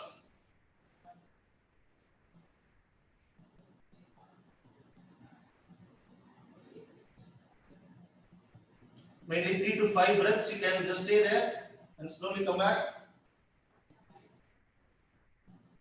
and down. So again, like you are replicating all the asanas, traditional asanas. So next one is like Trikonasana. Mainly like triangle pose will be a tough one for them to like do it. But here mainly it's like a twisting posture. So you can have legs wider as much as you can. So again, breathe in. Then they can bend down and reach up. So they can use this one, or even they can use the hand here to reach. So it is more of mimicking the movement. So lateral stretch will happen on the muscle. So down, if you want to keep your palm down and try to like look at the palm. So this again a twisting for them. It will be like more tough for them elderly people. Then again come back down the other side.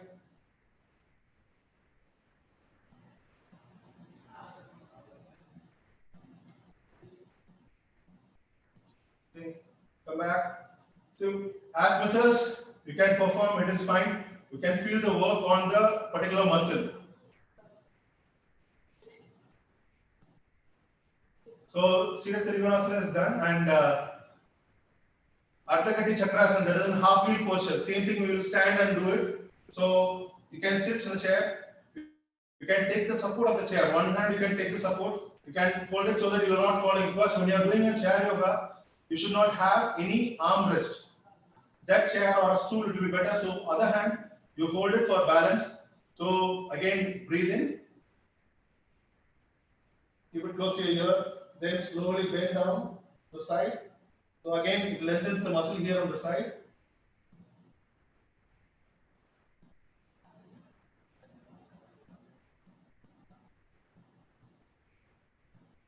Okay, come back. This side. You should not lean on the chair, backrest. Then come back. So the next one is the opposite movement of forward bending, Janusasana. So for them again, like for elderly people, it is recommended they have to like evaluate their like whether you can do it in the forward bending. It is fine. So Janusasana again, like keeping your legs wider, you keep one leg side. Okay. So with the same hand, you are going to like touch. So try to sit in the front so that you can have your legs so straight. This one. So you can raise your hands up. Then slowly can bend.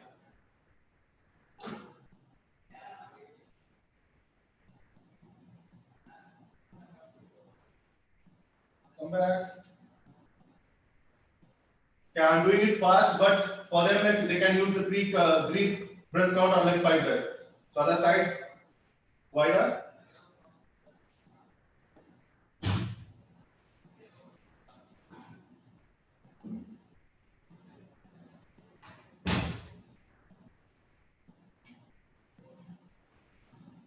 Then come back.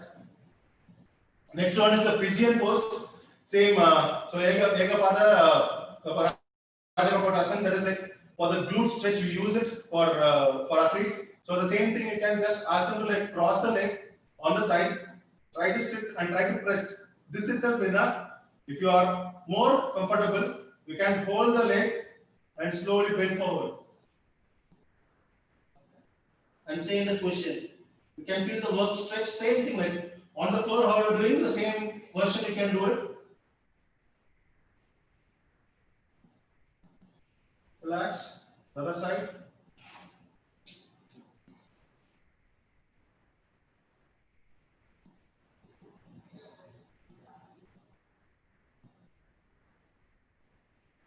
Okay. So next one is a Paschimottanasana. Again, forward bending only. So legs you can have. This one you need to have a support. Back support. If you are sitting in the chair, you better like put it against the wall so that it won't slip. To sit, keep your legs in the front. Again, this you can have wider legs because you will be like bending together. So breathe in, breathe out. You reach.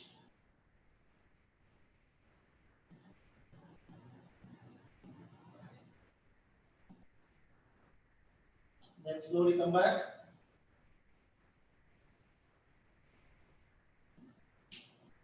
So this is Paschimottanasana, and the next one is like Virabhadrasana. Again, like the warrior pose. I will say like warrior pose, the best pose to connect your whole body, your body strength. So for them, you can have in the front actually. So legs wider.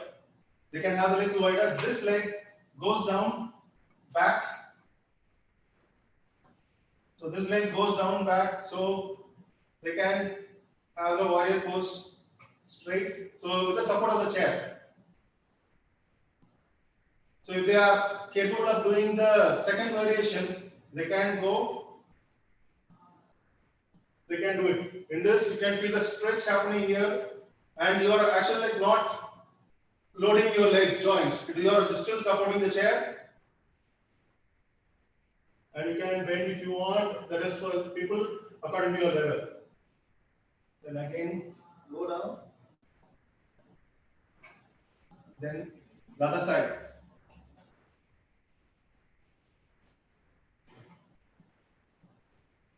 So as much as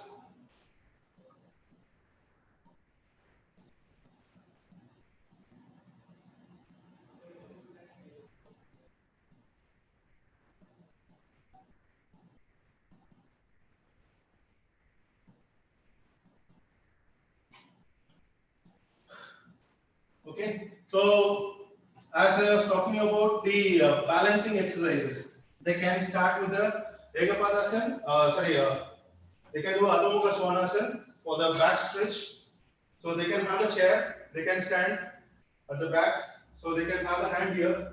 So move back as much as they can, and they can just go down.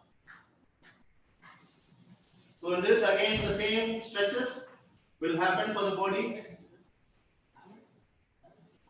So if you shift your body weight, you can feel the stretch more happening and right leg tuck yourself down. So then again come back. So the opposite movement. Vinyasana you can do it, holding it. Then down. So next one again for the balance Ekapadasana, they can hold the chair and they can start with this. Don't need to like slowly they can. Otherwise, like best thing is I will say, if you are starting practicing Ekapadasana, you just stand closer the wall, tap the wall. If you're tapping the wall, you'll be like doing it because in proprioceptive training, we tend to like do this exercise for them. We teach them so that like standing in the single leg will increase the sensory work of your joint neuromuscular activation. So definitely these things they can try it in the quarantine time because they will be sitting in that. So you can just pass on the message, or you can tell your parents or like your grandparents, so they will be like getting and better life. With this, I'm finishing my presentation.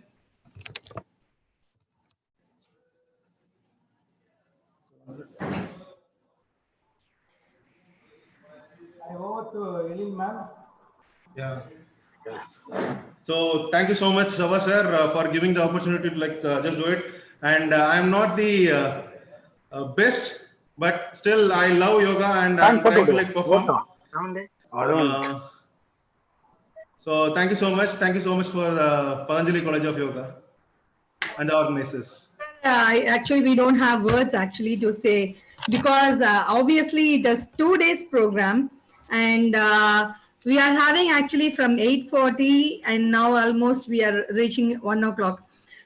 Usually it is very hard for anybody to sit from morning to afternoon in one place, but I don't think so. Our guys have not yet got tired. They are getting more and more energy boost up by our next to next guest speech actually, and very particularly about our senior soul, Tauka Porshan.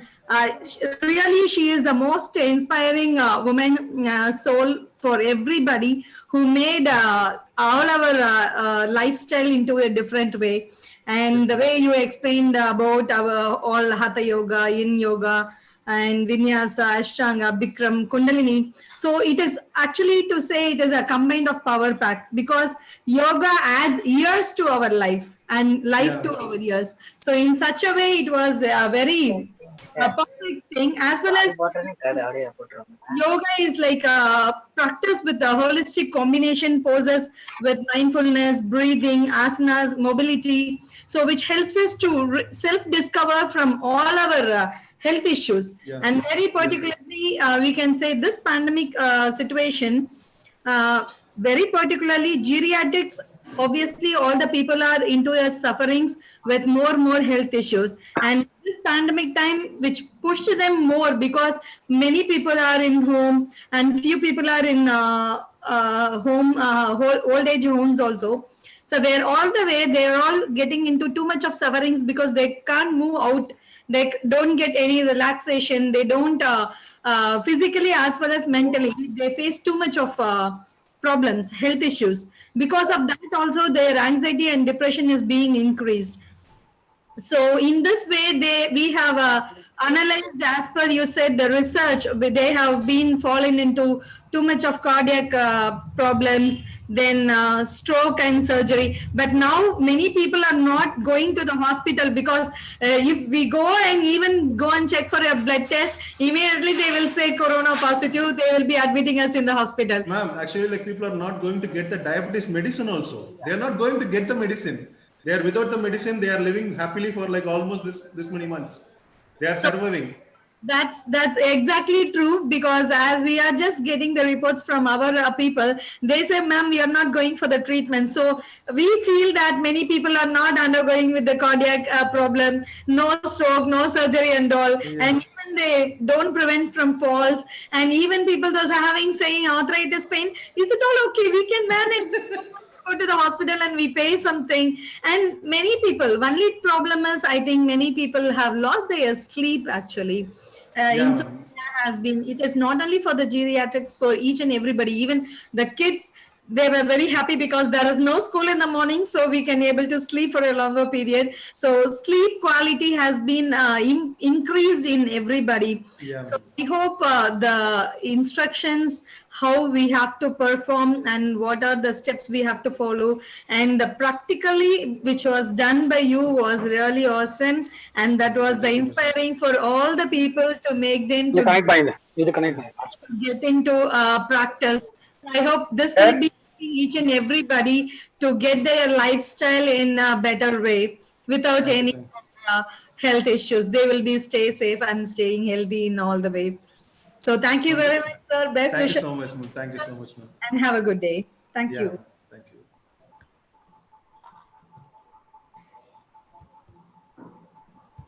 Thank you very much, sir. Karthik sir, you are taking for a new way you can take for in the chair yoga. So now, unbelievable. So no one takes the in chair yoga in nowadays. So it was a very useful for in the chair yoga. Thank you very much to Karthik sir. Yes, sir. Thank Thank you very much, sir. you. Yes, sir. Now over to Elena. We have true health infuses positive energy in the mind, body, and spirit. It is the main focus of life. So now we have our next chief guest, Dr. Thangamani, who completed his MCom MSc Yoga and Psychology. Dr. Thangamani is a multi-talented personality, especially in the field of physical education. No one can separate physical education from his life. He has dedicated his whole life for the development of yoga, sports, and games. He served with great dedication and involvement as a physical director for 7 years in Coimbatore and in Ramakrishna Mission Vidyalaya Gandhi Teacher Training Institute, and 2 years in Salem Ponusami Gounder Teacher Training Institute, and 8 years in Chennai T Nagar CD Nayagam Higher Secondary School. He has been working now as assistant professor in Sri Ramakrishna Vidyalaya, Maruti College of Physical Education in Coimbatore.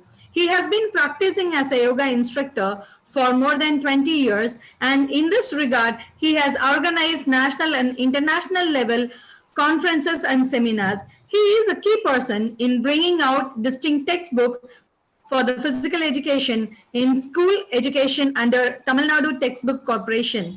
Besides that, he has written many books regarding physical education. And personally, I have know him very well, where he teaches yoga regularly in the Ramakrishna Mission, and his service is being extended to that. So, warm welcome to our International Yoga Online Workshop, sir. Thank you, ma'am. Over to you. Okay.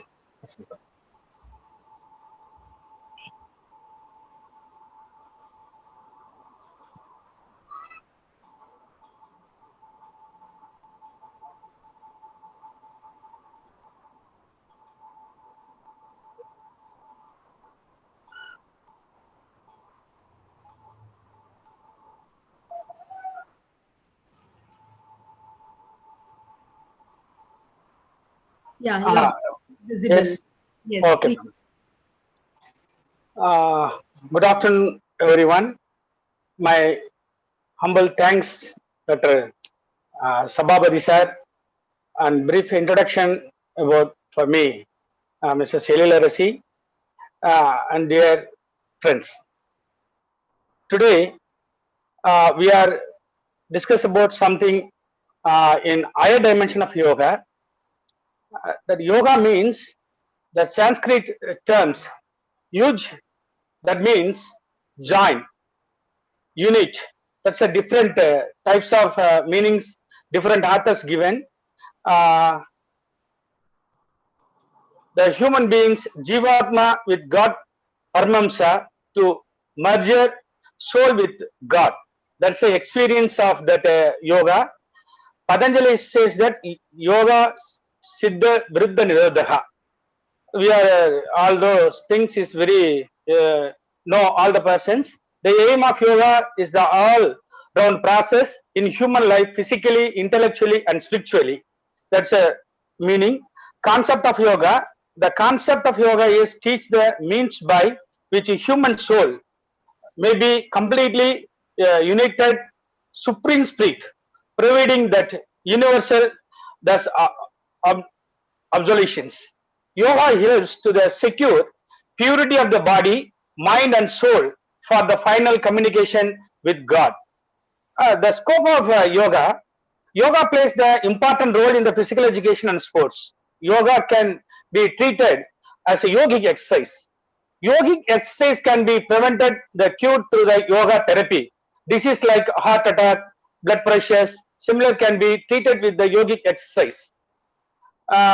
That's a parts of yoga. We are known about that yama. Yama, that's a code of character. Niyama, the code of conduct in observations. Asanas, that's a body posture. The third agenda of 8 limbs of yoga, that's called asanas. Then pranayama, breath control. Pratyahara for senses withdrawal. Then dharana, concentration. Dhyana, meditation. Samadhi, self-realization. These are all the fundamental 8 parts of yoga. But today, the science of yoga and higher dimension of yoga, we are go to the koshas. We see that Panchakoshas.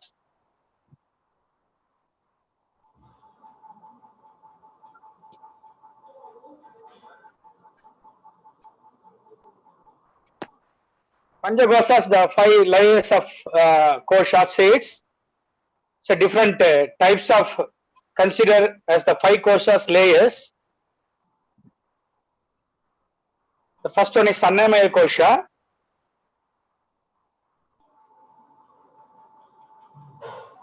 The Annamaya koshas deals with the physical body, give the forms of to being.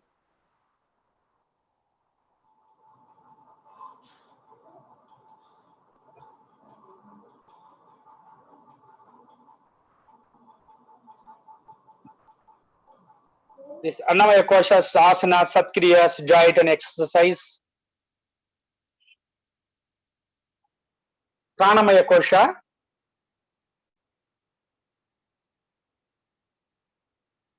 Deals with prana, that means vital energy, the layer which is consists of energy, means prana, breathe, vital energy, energetic movements in the layers. The 5 pranas, apana, prana, samana, uttana, vyana. Asanas, pranayama and mudra activities. Mananmaya kosha.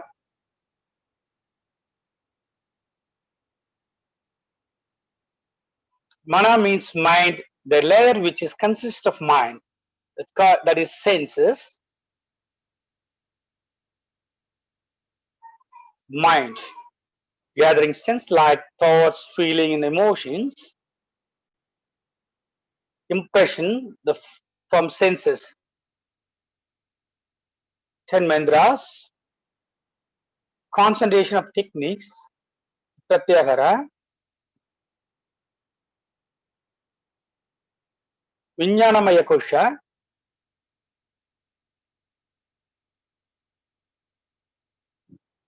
Jnana means suitable knowledge and wisdom, the layers which consist of suitable knowledge,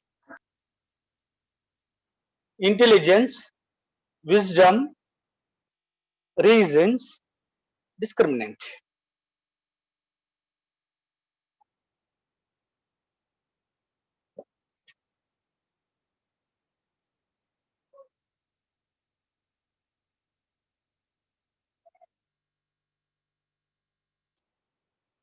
That is, next one is Anandamaya kosha.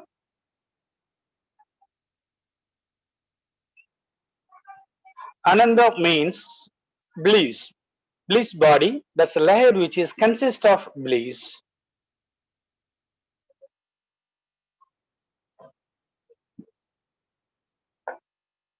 Inner bliss,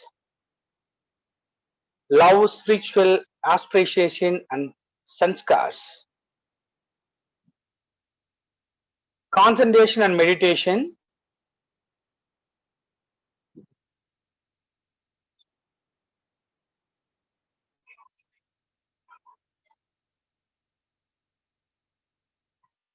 Next is koshas. We are discussing about deeply discussed in koshas. In philosophy, the body, mind and spirit are understood as one continuity, but the fact of Eastern and Western thoughts were never in agreement with each other. Western philosophy originated from Greece, while Eastern philosophy originated in India. Greek philosophers in general and Western philosophers in particular spoke about the objective. Indian philosophers in general and particular spoke about consciousness. And for many centers, Western thinkers could have never conceived anything beyond the objective as tangible. Here is the objective.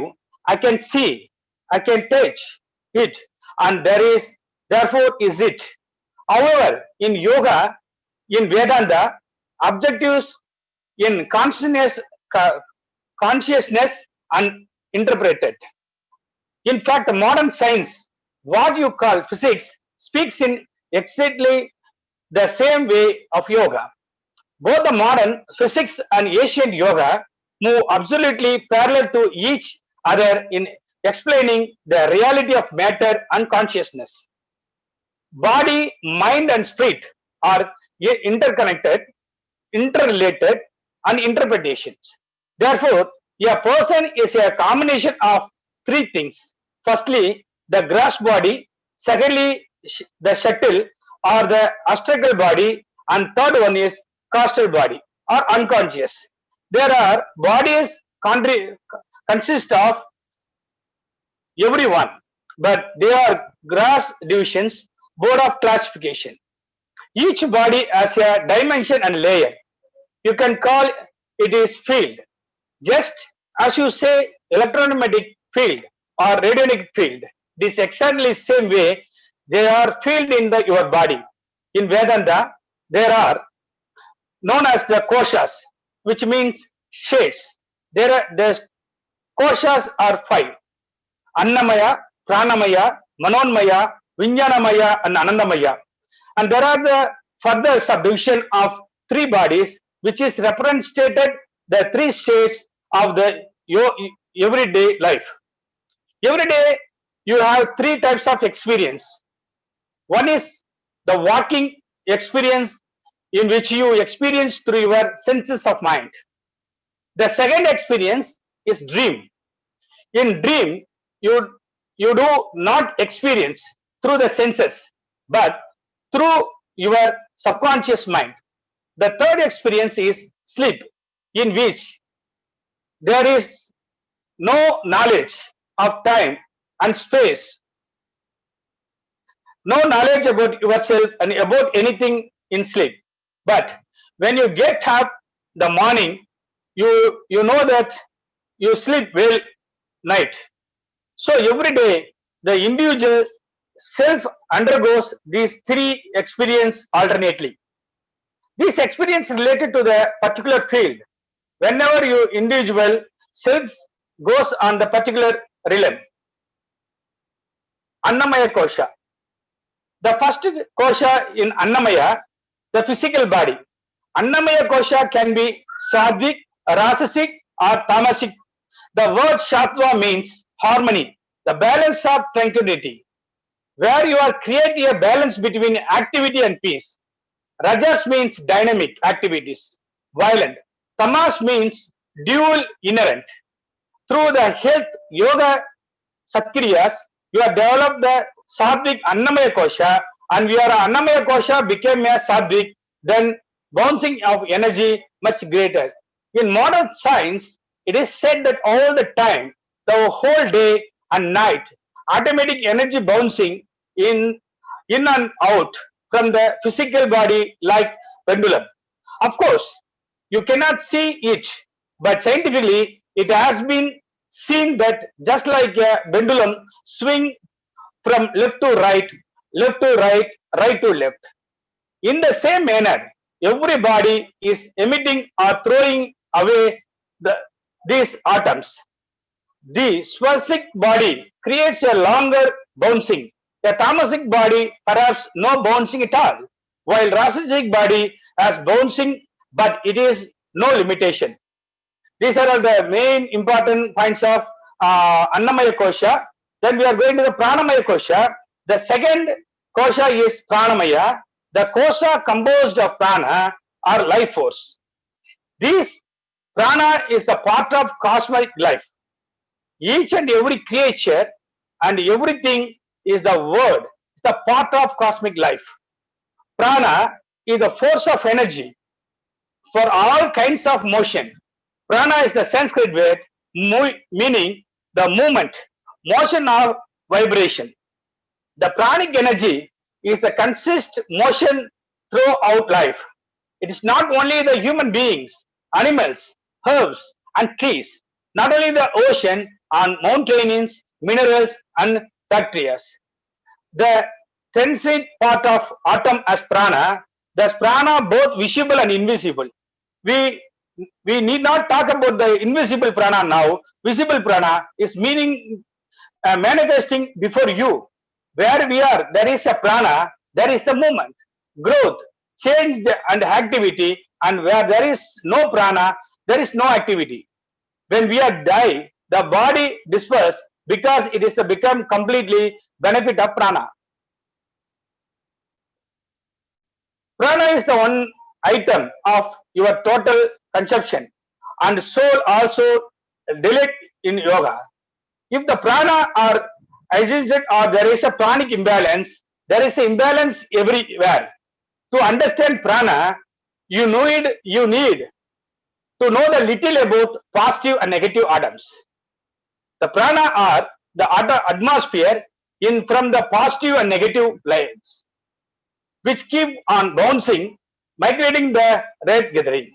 A balance of the create between, if you are study the science of behavior of positive and negative, you will understand the importance of balancing the prana in the body.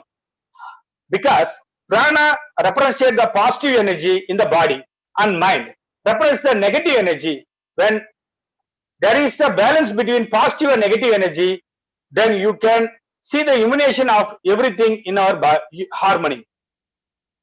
This prana responsible for the action of the karmendra, the organs of action, just electrical body. There is a lot of deep things in going on prana. There is the 5 karmendra, and 5 karmendras perform the 5 gross actions. Prana is the force of behind them. You can see how old people become slowly due to lack of prana. Prana kosha is energy of Annamaya kosha. There are 5 pranas: prana, apana, udana, samana and vyana. These form of the prana control various function in the physical body. For example, urination, excretion, insulination and childbirth. There is a consequence of apana. These are all the 5 ancillary and secondary prana is there. The meaning of prana exercise. The word prana is the composed of 2 ideas, prana and ayama. The meaning of field, dimension of area. Prana means existing the field of prana. In this physical body, you have the field of prana. It is the suitable for energy and can be measured. This prana shakti can be can also get a block. It can be excess in some part of the body, and sometimes there is the imbalance of prana. These are the very important of pranamaya kosha. Next we are going to the manonmaya kosha. That's a third kosha in manonmaya.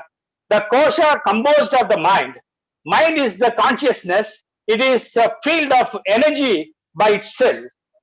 Even as a prana is the positive field of energy, mind is the negative field of energy.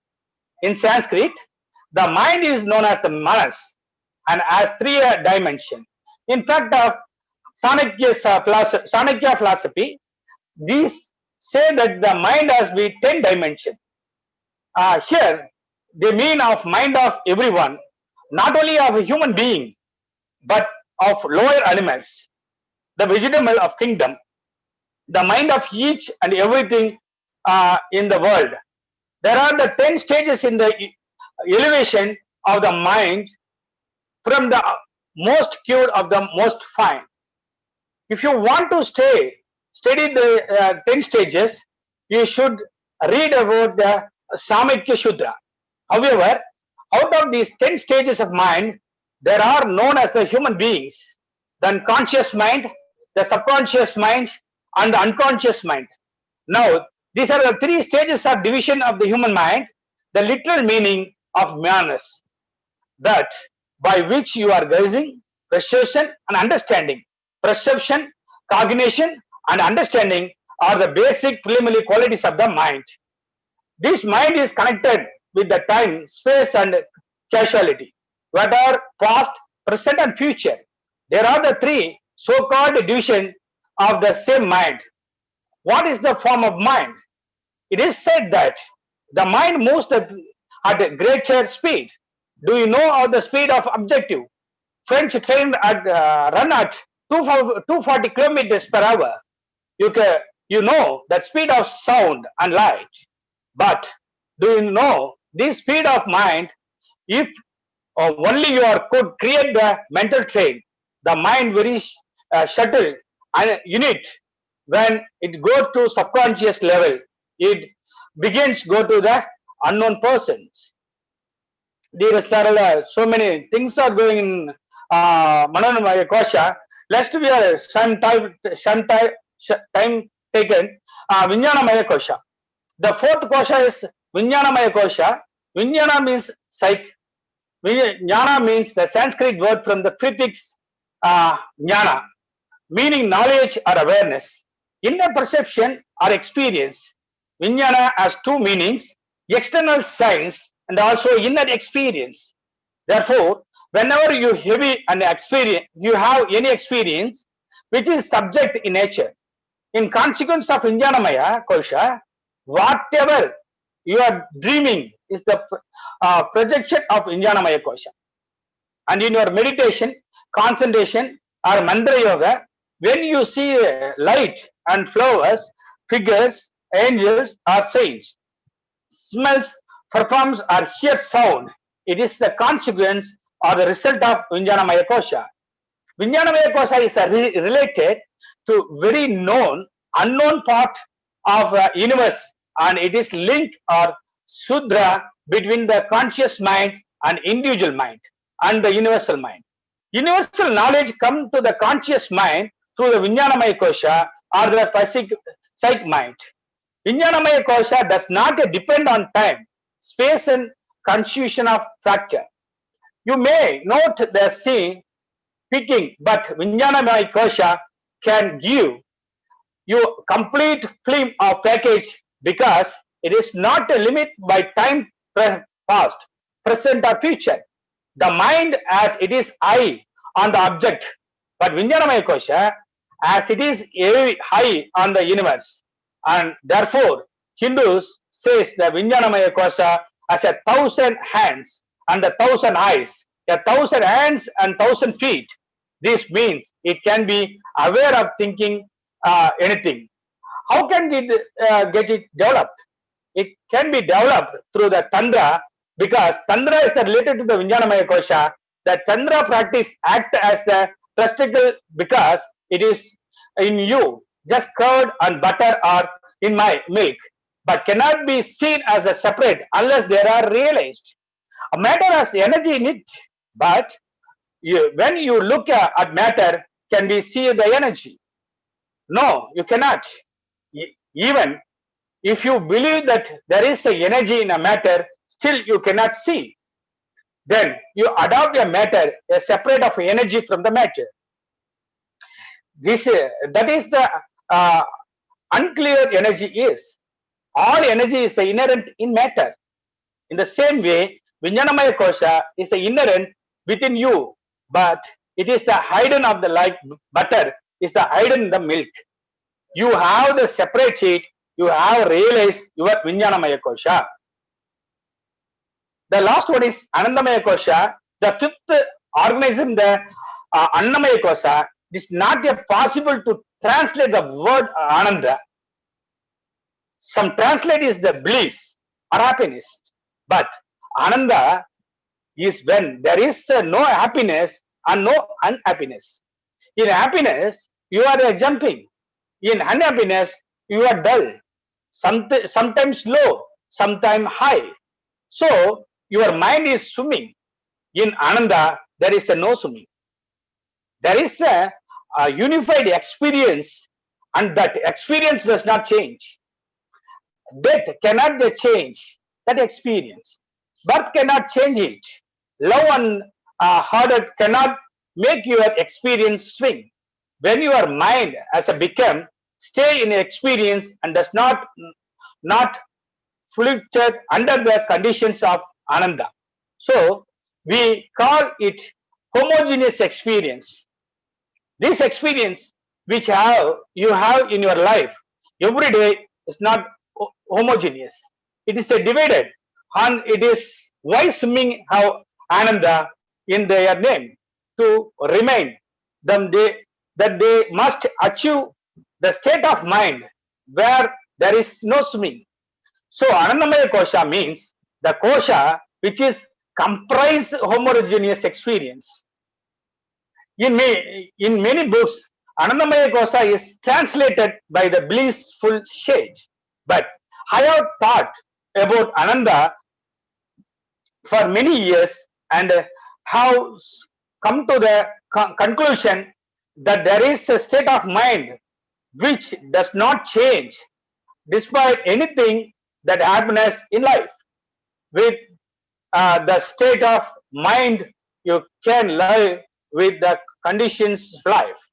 You can live with a good partner or bad partner, prosperously or proudly, disease or death, in the discourse or beach, a hotel, wherever, because nothing affect you.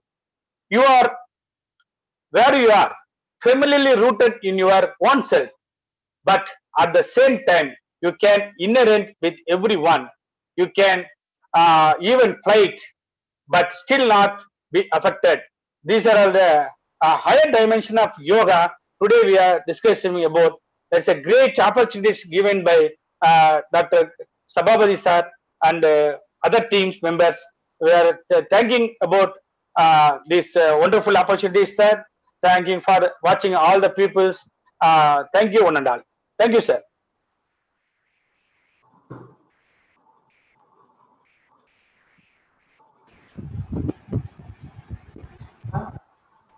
A great speech. Thank you. Even being in the afternoon time, we are not feeling hungry because of your energetic kosha explanation. Because about our bliss, wisdom, energy, mental and food body, and also about the pranas, upapranas, and about the three gunas. So we can say all these are the subtle energy in yoga. So actually, it is like a power pack for us, and it is like a combined a gift which been taken in our hand. So thank you very much for giving a valuable and information speech, which made us all to be an energetic way. Now I invite Sapabadi to have your vote of thanks. Good afternoon, one and all, to present here. It is my privilege and proposed vote of thanks. On behalf of Patanjali College of Yoga and Research Center, I take this opportunity to propose the vote of thanks to those who are directly and indirectly contribute this workshop, the organized by Institute at the outset. I thank the guest of honor and resource person, Srimati Aknima from Mexico. I may like to express our sincere thanks to Honorable Dr. Gilangovan. I like to express our sincere thanks to Ma Yogini in Satyananda from Mexico. I may like to express our sincere thanks to respected Srimati Dr. S. Sallalakshmi ma'am and today's chief guest, Dr. K. Chandrasekharan sir. Your knowledge is power. If you know, it is about the right person. Some other people crossing in my life in the field of yoga, and few people inspiring to me, and few people only my heart, and few people only in living my heart. Because always living my heart, Dr. Chandrasekharan sir, a great teacher, never stop being a student. The good teacher teach, the great teacher is the transform. They guide us, they support us, they inspire us, they teach us. Today is the day of thanks for all my teachers. I proudly say you are the great teacher you are my teacher, the best teacher from the heart, not from the book. The teacher like the rays of sun, which gives the brightness in your life. The teacher is not a human being, but keeps the level of the God. Because God gives the life, and teacher gives the knowledge and wisdom in our life. The great teachers are usually a little crazy, and one child, one book, one pen, one teacher change the world. So all quality in the one person. I especially thank you in my teachers, Dr. Ilangovan sir and Selvi Lakshmi ma'am and Chandrasekharan sir. I proudly say I am in your student. May I like to thanks to sincere the chief guest, the Pramod Adi, then midnight in the early morning, but he spent the time to share your knowledge. I thank to Pramod ji. I may like to express our sincere thanks to chief guest K.RATNA. So I thank you, sir. I sincere thank to deeply explain Sangamani sir. So I really very thank you to share your knowledge. From India for kindly accepting our invitation for class in the workshop. The great teacher never stop being the student. I would like to special thank to Mrs. Yeli Larasi. She will take the two-day session. To full session you will take over. Then special thank to Vasanthi ma'am, Ananya ma'am, Sabarna, Vishnu Chakrati, and today demonstrate Srimati Smita ma'am and organizing committee for this unpleasant support and coordination. Coming together is the beginning, keeping together is progress, working together is success. Without your support, we can't do any of this workshop. I am very much thankful for all the persons to directly and indirectly to continue this session. But heartily thanks to our participants for active presentation with this warm words to kind message. We move to the next program on 29th 2020. We are celebrating the International Yoga Teachers. In the past 7 years, we are conducting in the Best Teachers Award.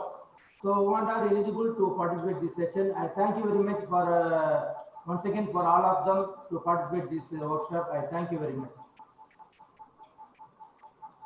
Thank you for your valuable speech. We'll have our national anthem now. A few minutes.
Thank you. 5 things you can't recover in life: a stone after it's thrown, a word after it's said, an occasion after it missed, time after it's gone, trust after it loses. So take care of yourself, be healthy, and always believe that you can be a successful person in anything you truly want. So thank you very much, one and all, presented being here as a participants, and very special thanks to all our chief guests, and very particularly to special persons because they have been beyond the time limit, which been varied from India to other country, even around in the midnight. And thank you all the organizing people, and special thanks to Ananya, Shabarna, Vasantima. So all the way, your support's been encouraging us to make us this program in a very good way. So once again, we thank to organize this wonderful International Yoga Online Workshop 2020 by Patanjali College of Yoga and Research Center, and co-organized by Faculty of Yoga Sciences and Therapy, Meenakshi Academy of Higher Education and Research, Chennai. So thank you one and all to make your presence to be valuable and make this program successful. Thank you one and all.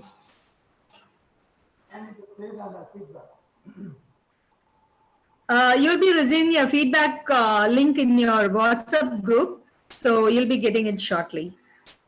Thank you. Sabha, thank you so much, Sabha. I will make a leave. Thank you. Thank you. Okay. Thank you, sir. Thank you very much. Thank you, sir. Thank you all, sir. Thank you watching all the peoples. The first one is Thank you very much. Thank you, ma'am. Thank you, sir. Thank you. Thank you, sir. Thank you, sir. Thank you, ma'am. 2 days very useful classes going on. Thank you. Thank you so much, Elil ma'am, and then Ratna Sabapathy, sir. Thank you, sir. Thank you, ma'am.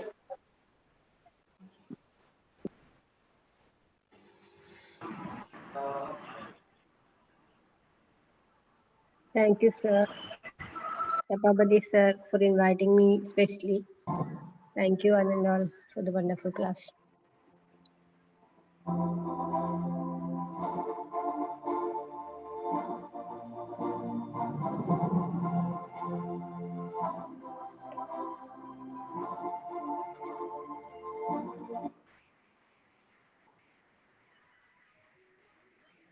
Thank you, sir.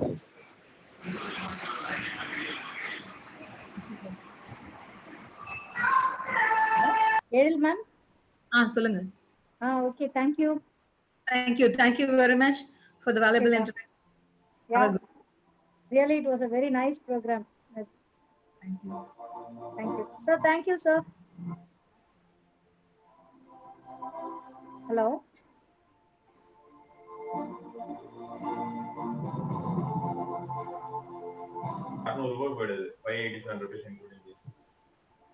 Good afternoon, sir. Was a very nice session. 2 days was very informative. Thank you, Sabapathy, sir. Thank you, Elil madam. Thank you very much.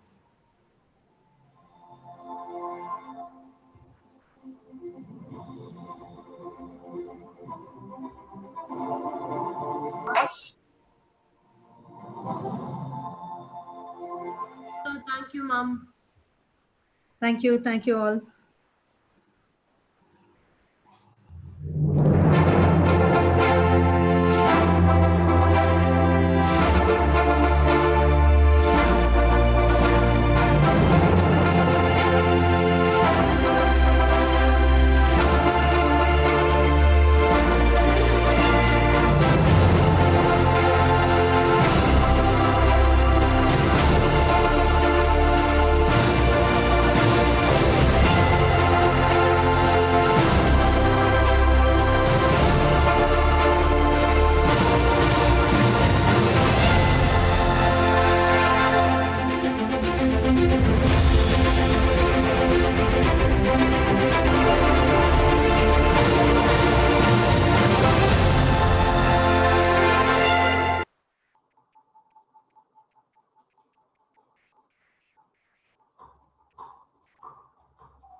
Photo போடுறாங்க.